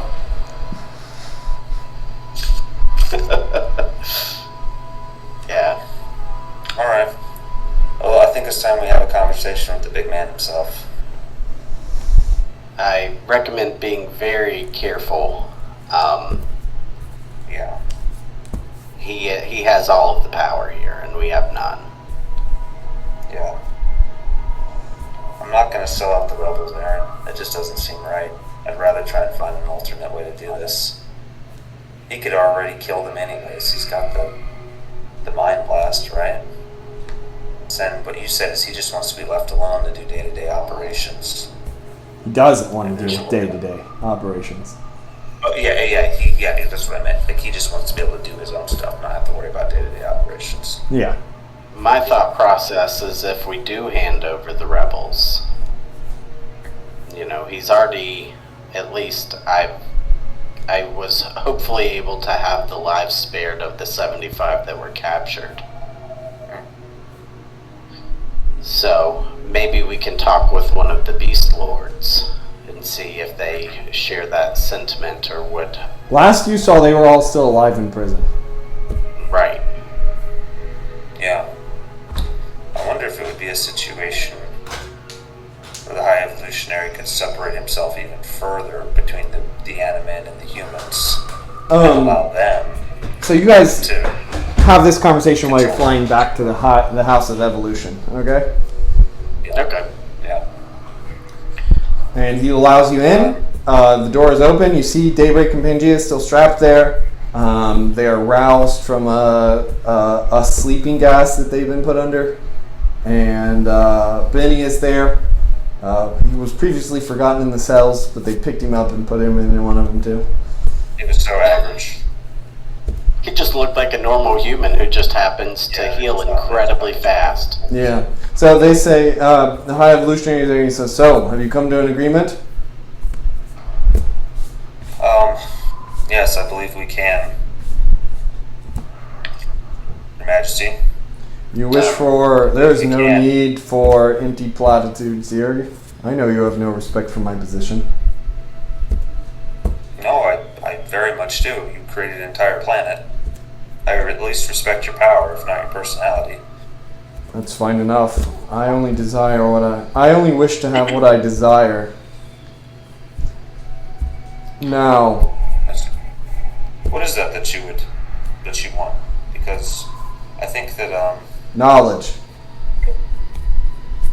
And this is an opportunity to acquire some that has been unavailable to me thus far. As he looked back at Daybreak. see. Well, and, would you be willing to trade knowledge for knowledge, No. sir? You invaded my planet, despite my warnings, and then resisted me at every turn. I will need something else from you, if you wish, for me to give you anything.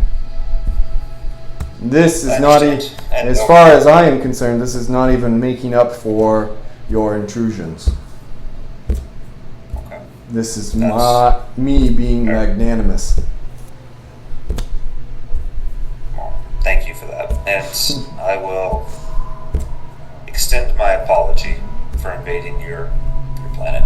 It was made very clear to me that you wanted to be left alone. And I went against that anyways. I'm sorry.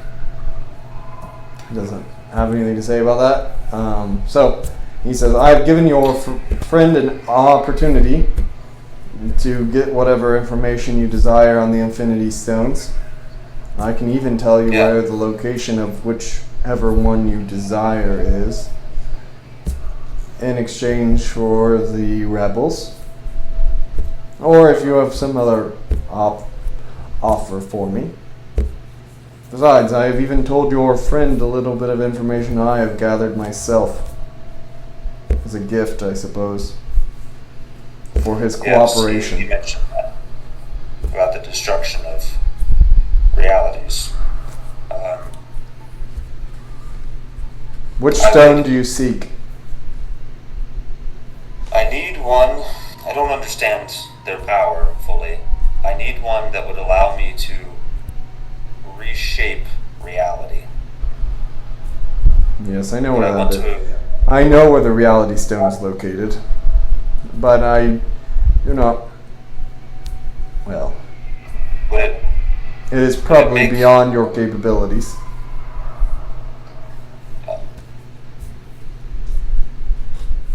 Basically, I need to restore my secret identity on Earth.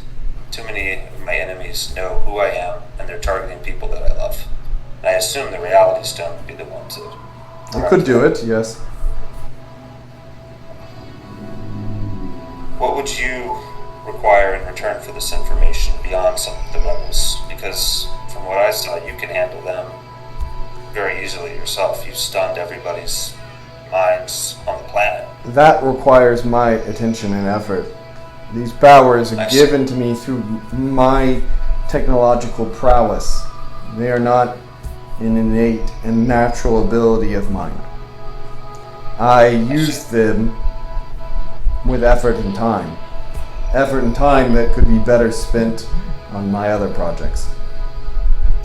Ones that are not a failure, as he looks out at the building. You consider the humans and the beastmen to be failures? Yes, the humans are just like the humans on your world. Pitiful, destructive agents. Chaotic and brutal. When they ruled this planet, they fought constantly. Now, the new men are docile, but uninteresting. They develop little beyond what I give them.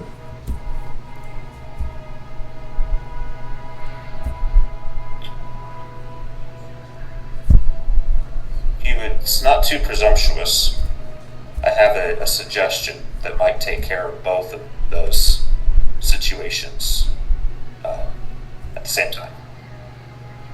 It's been my experience, being one of those frail humans you're talking about, that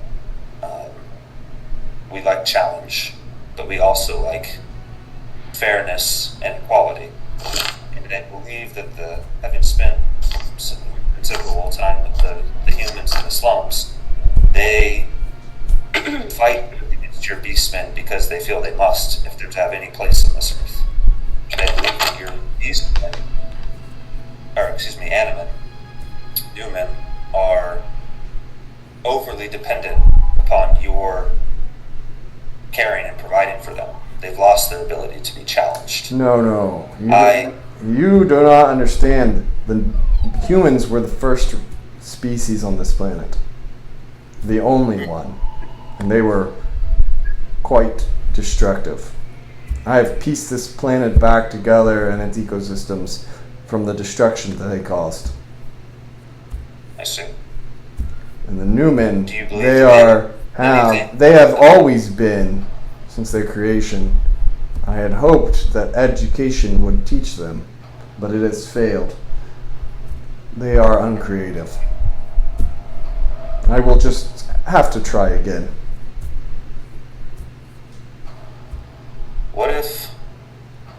What if you allowed them to decide their own fates? He looks at you annoyed as he says, "This is my planet. This is my testing ground. I do not care about your moral issues with what I do here."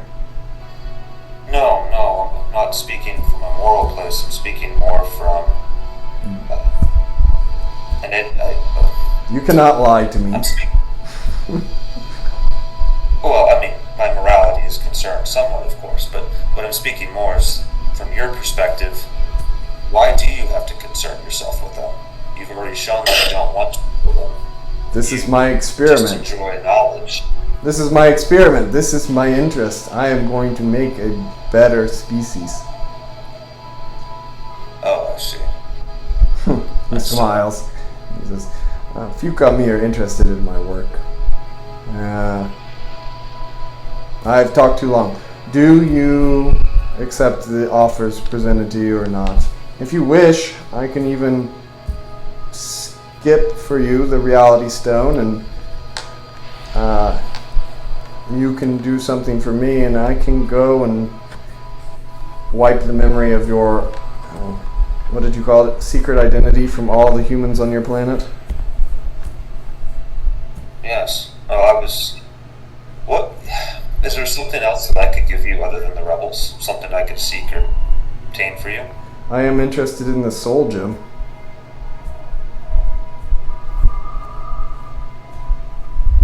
And that one's beyond your ability to obtain as well? I do not wish to leave this planet. Adam Warlock holds it.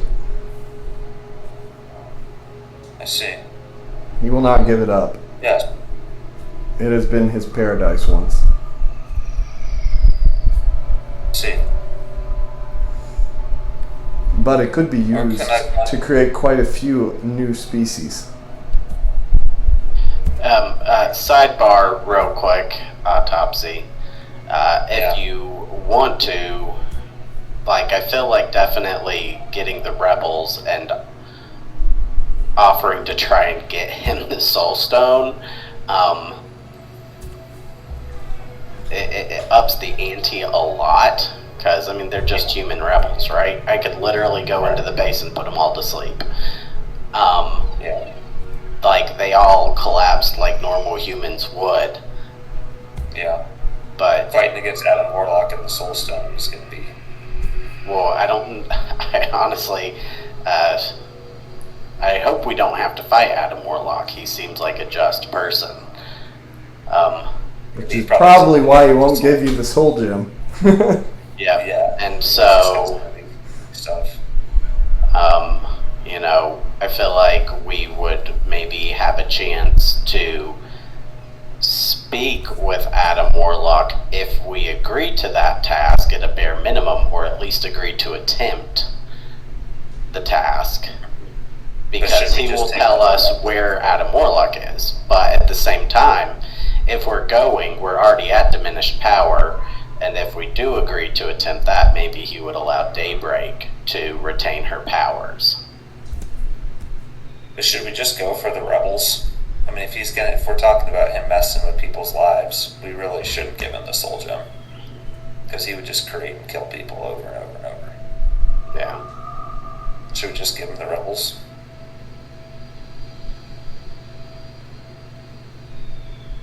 Aaron won't agree to do it unless he is told that they will not die by his or his creation's hands intentionally. Yeah. High Evolutionary, of the two tasks, I'd rather give you the rebels. Will they be executed? That was my intention.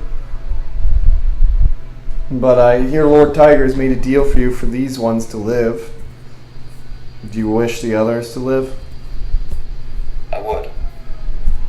Yes. What I'd like to see is peace. You may stay on the planet for a few days while I build a prison in the negative zone. Okay. I look at you, Aaron, I say, it's not the best or the worst plan I've ever heard. How do you feel about it? If they are truly criminals who have injured civilians, then they are criminals. If they are... Well, I mean, they're freedom fighters, right? Right, yeah. I mean, so are the Taliban. Yep. Right? Yep. One man's freedom fighter is another man's terrorist, right? Yep. Yeah. I think Aaron would agree to it if they would be alive, because at least they can live their human lives. Yeah. Even though it would be a prison, like, I mean, other people live in prison. Yeah. And maybe they can find a way to... Yes. And, would you grant me the ability to speak with Sir Tiger? No.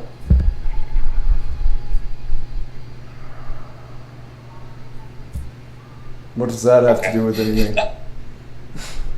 I just had a proposal for him about how to handle the humans. He makes no proposals. Just a thought. He may merely speak to me, and I will decide how to handle things. I see. I just thought that you were tired of dealing with the day-to-day interactions of this planet. Well, currently, this day-to-day interactions has now kept me here for 2 hours, so... Sure. I'm just thinking of a way that maybe you would never have to. Are you going to do it or not? I grow tired of this. And perhaps I should just we'll do it. finish this now. No, we'll do it. Okay. In exchange for one reality stone. For the location of one. It is not on this planet. Now, real quick, Jake.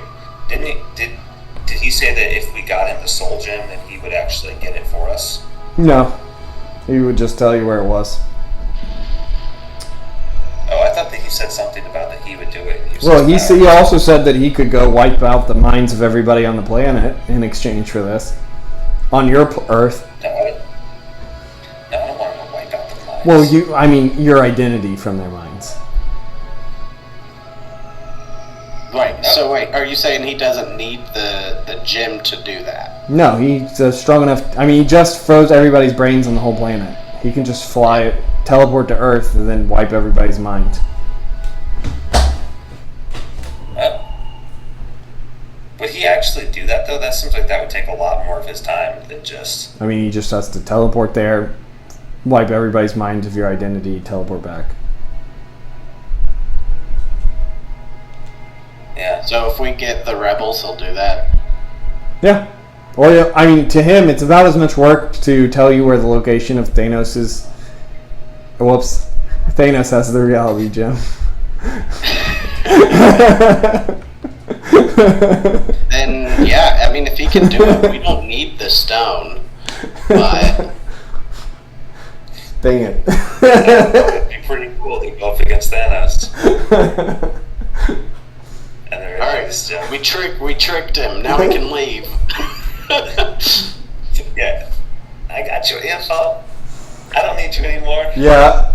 Well. Yeah. Yeah, I mean, he'll tell you. I guess he can just tell you. Yes. I mean, it's either I do that for you or you go against the Mad Titan himself. You still don't know where he's located at, so. No, that'd be difficult to try to find it. Okay. Plus, he will, I mean, you guys know Thanos. Of Thanos. He won't negotiate. He'll just kill everybody. Yeah. Yep. Okay. We'll get the rebels for you.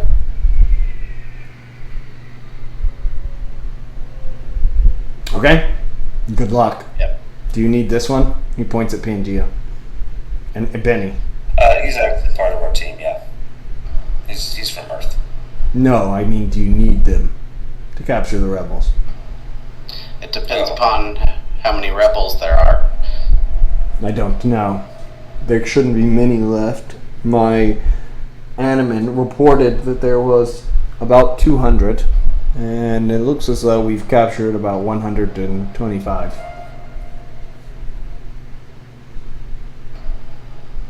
Yes, we could use him. Okay. Rebecca, are you still there? You're muted. Yeah, no, I'm here. Okay, do you want to go with them?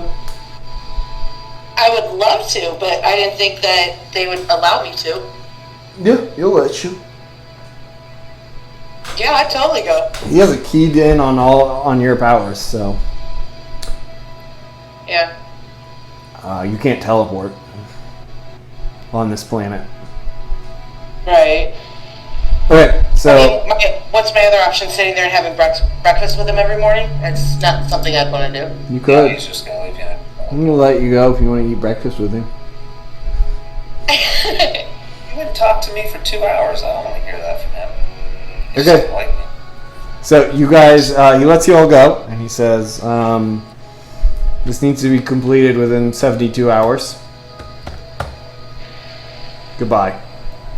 Door's shut behind you. Okay. I look at one of the robots and I say, how will we communicate? The robot turns to you and says, you may speak to any dreadnought anywhere on the streets. Can a dreadnought accompany us? A single dreadnought? Certainly. It walks forward. Okay. Alright. So, we've got a dreadnought, guys. Yeah, we're part of the enemy now. Doesn't feel great, but he did agree not to kill them. So, I'm taking him at his word. It's true. We probably saved their lives because he would have just killed them. We're the good guys. Yeah, I'm sure a lot of people say the same thing. They commit mass genocide. Autopsy is just not feeling great inside. I mean, and they probably are literally killing beastmen sometimes.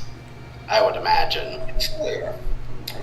Which the individual beastmen are not responsible for their current pandemic, Right. light. So, you guys are the dreadnought connects you quickly. We're gonna move through this pretty quickly because honestly, you saved Sharon, so this will be really easy. So the dreadnought connects you to Sharon, who then tells you the locations of the other 2 rebel bases. You got your 10 minutes. Okay. And so yeah, you've got 2 rebel bases to hit. They're supposedly gonna have everybody there, 60-ish people in each, and then you take them out. It's done. Yeah. What's the plan? I'm gonna go in and put them all to sleep. Do you have a sleep spell? Vapor sleep? Yeah, vapor sleep, rank amazing. Oh, okay. And I'm just gonna make I'm just gonna make a black, like a ball around them, pick them all up. Okay, you and Daybreak make a force field around the building and seal them in. And then Aaron gasses them. Then you guys have the dreadnoughts fly in with the armored personnel carriers. Thanks to Sharon's now very cooperative assistance, because she was actually not cooperating that much. She was trying to aid the humans as much as she could to keep them from being all captured. But now I guess we just kind of like explain the deal with her, right? yeah, she's been forced to, and it's gone real bad. So, yeah, so you capture them, and then gas the next group, and then capture them. So it's wrapped up pretty quickly. Because amazing, Doesn't feel great. they can't resist it. Yeah, they're just passed out. And a few Yeah, of them so- catch the gas, and they try to run out, and they beat against the shadow and light, and they can't escape, and you see them poof. Ralph just like kind of looks at the ground, you know, the whole time. So it doesn't feel good. So there you guys go. Turn them in. And what did you want the reality stone location, or did you want him to mind wipe the planet? Would he like, could he, I don't know, I mean, how, if he mind wipes the planet, like how permanent is that? Permanent. He could just do it? He's class 1000 telepathy. Yeah. Could I have him make a couple exceptions? Like, my He's not family- going to make exceptions for you. Yeah, I didn't think so. He's just gonna do it. One, he has not that fine of control.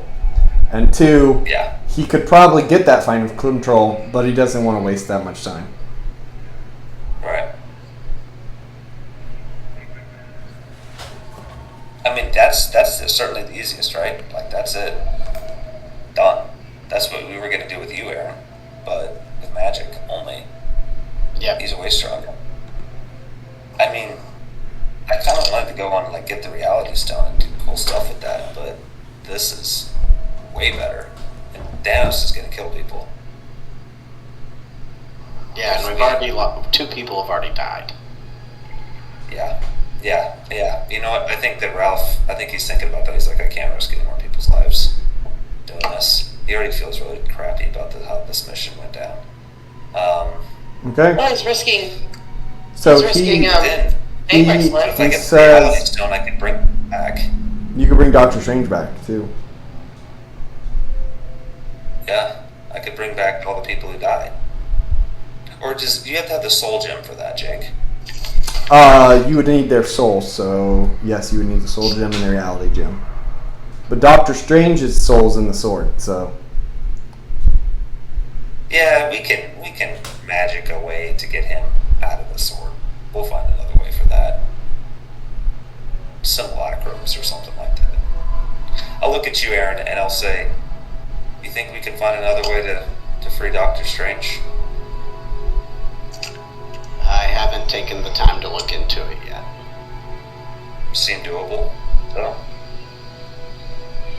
I'm sure that there are options that don't involve the High Evolutionary or the stone for that purpose. well, and now we know that Thanos has it. Okay. This is like a huge moment, right? Ralph's been building to this for years. the High Evolutionary says, you know of a number of people, I have spoken to you of a number of people holding Infinity Gems, and I will give you this one piece of information before we complete our deal. Those people and the gems are very secretive. Even Thanos does not make use of them. It was gifted to him by Adam Morlock. Do not Oh, really? speak of Adam Warlock's Infinity Watch or the Reality Stone's location owner, unless you wish to be seen as a risk by the Infinity Watch. I see. And these are the guardians of the stones. Adam Warlock's team, yes. I see.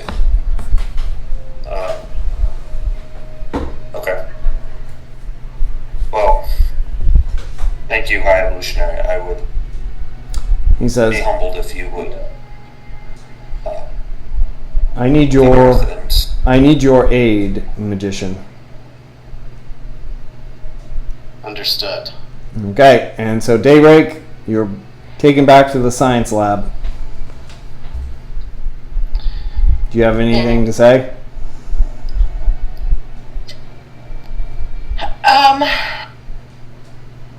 She just has one question for Autopsy.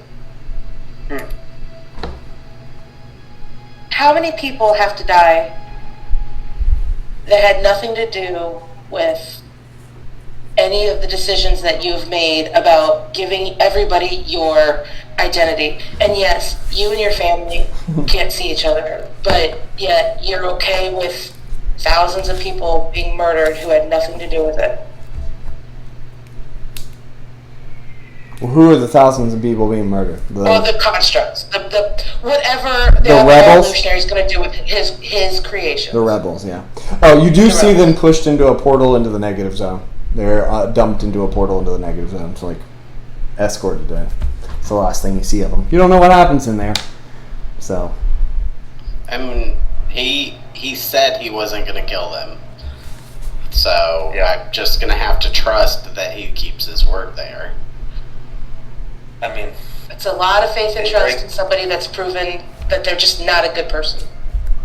But I can't say anything. He has I kept can't. his word, though, for each thing I think so far.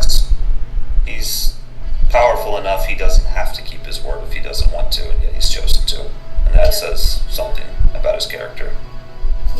He also could just kill them. That's true. He would kill them eventually if they became enough of a nuisance. No, I feel awful about this. So, but you get to go back to the loving, warm arms of your family, and you get to be happy. And how many people are going to be suffering for the rest of their lives? A lot. High Evolutionary looks at you two and he says, this is a waste of my time. Have this conversation on your own. And he puts you out, Daybreak, and... I'm surprised he didn't, leave me awake while he did it. Nah, he's not gonna... He doesn't want you to resist. He doesn't want any difficulties. He just wants it over with. Yeah. And Aaron helps guide the magical energy back into a stone, and you are awakened, Daybreak, as Snow Kinninson, normal person. And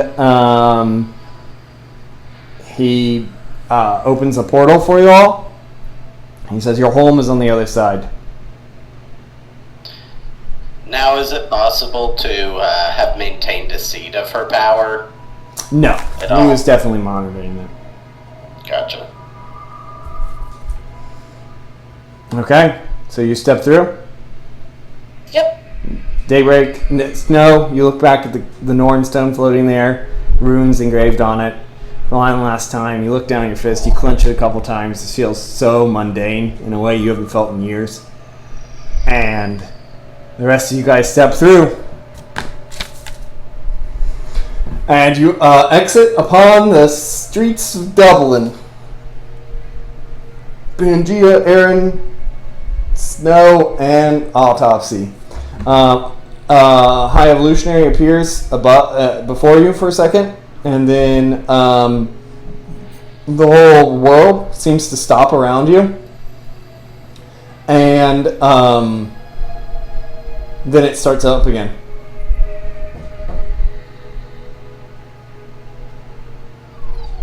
And Autopsy, you're standing there, look, somebody's like, look, it's Autopsy, and wave at you.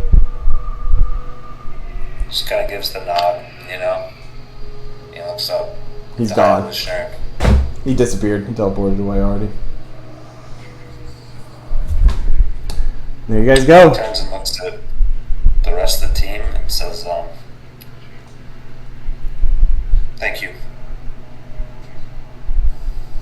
And turns and says, I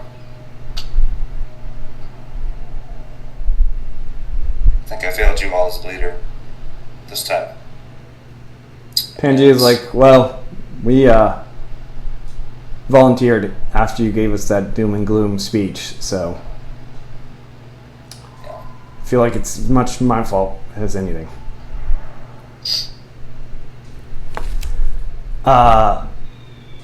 No.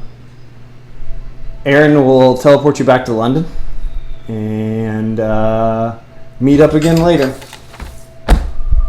Okay? Pretty much. That's good. So, Well, karma-wise, let me go get the book. I gave you karma. Well, We gave you Rebecca, karma. I'll talk to you. I have no idea what he said as he was walking away. I heard an autopsy. Or Rebecca, I'm sorry, he doesn't call me Rebecca. Everybody else does. Rebecca, I'll talk to you after this. We'll do karma first. Okay, so,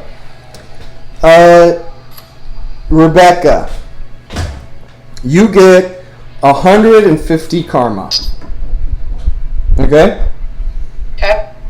Sounds good. And I'm gonna give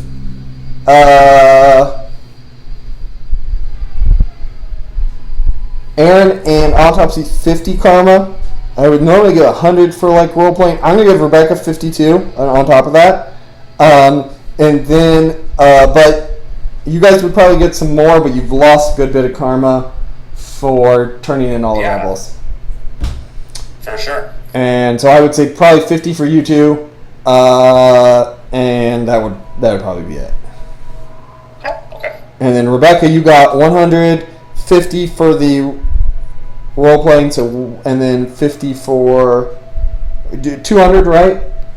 Yes. Okay. And Pangea can get. We'll give him 100. We'll send him a message. Anything you think? I mean, you would. I'm not sure what the turning over the people would be. Probably some sort of committing a crime or something. I'm not sure what that is. But it. I don't know, it's tricky. Yeah. Because But so I'm just gonna. I think 50 is. You guys did a good job. I feel like you deserve something for really committing all the way in on it. But we also didn't, we found a way to prevent bloodshed, right? yeah, I did prevent 75 deaths. yeah. Right. So, But we still kind of betrayed yeah, oppressed people. yeah. So that is, I think, where we'll end for today. Good job, everybody.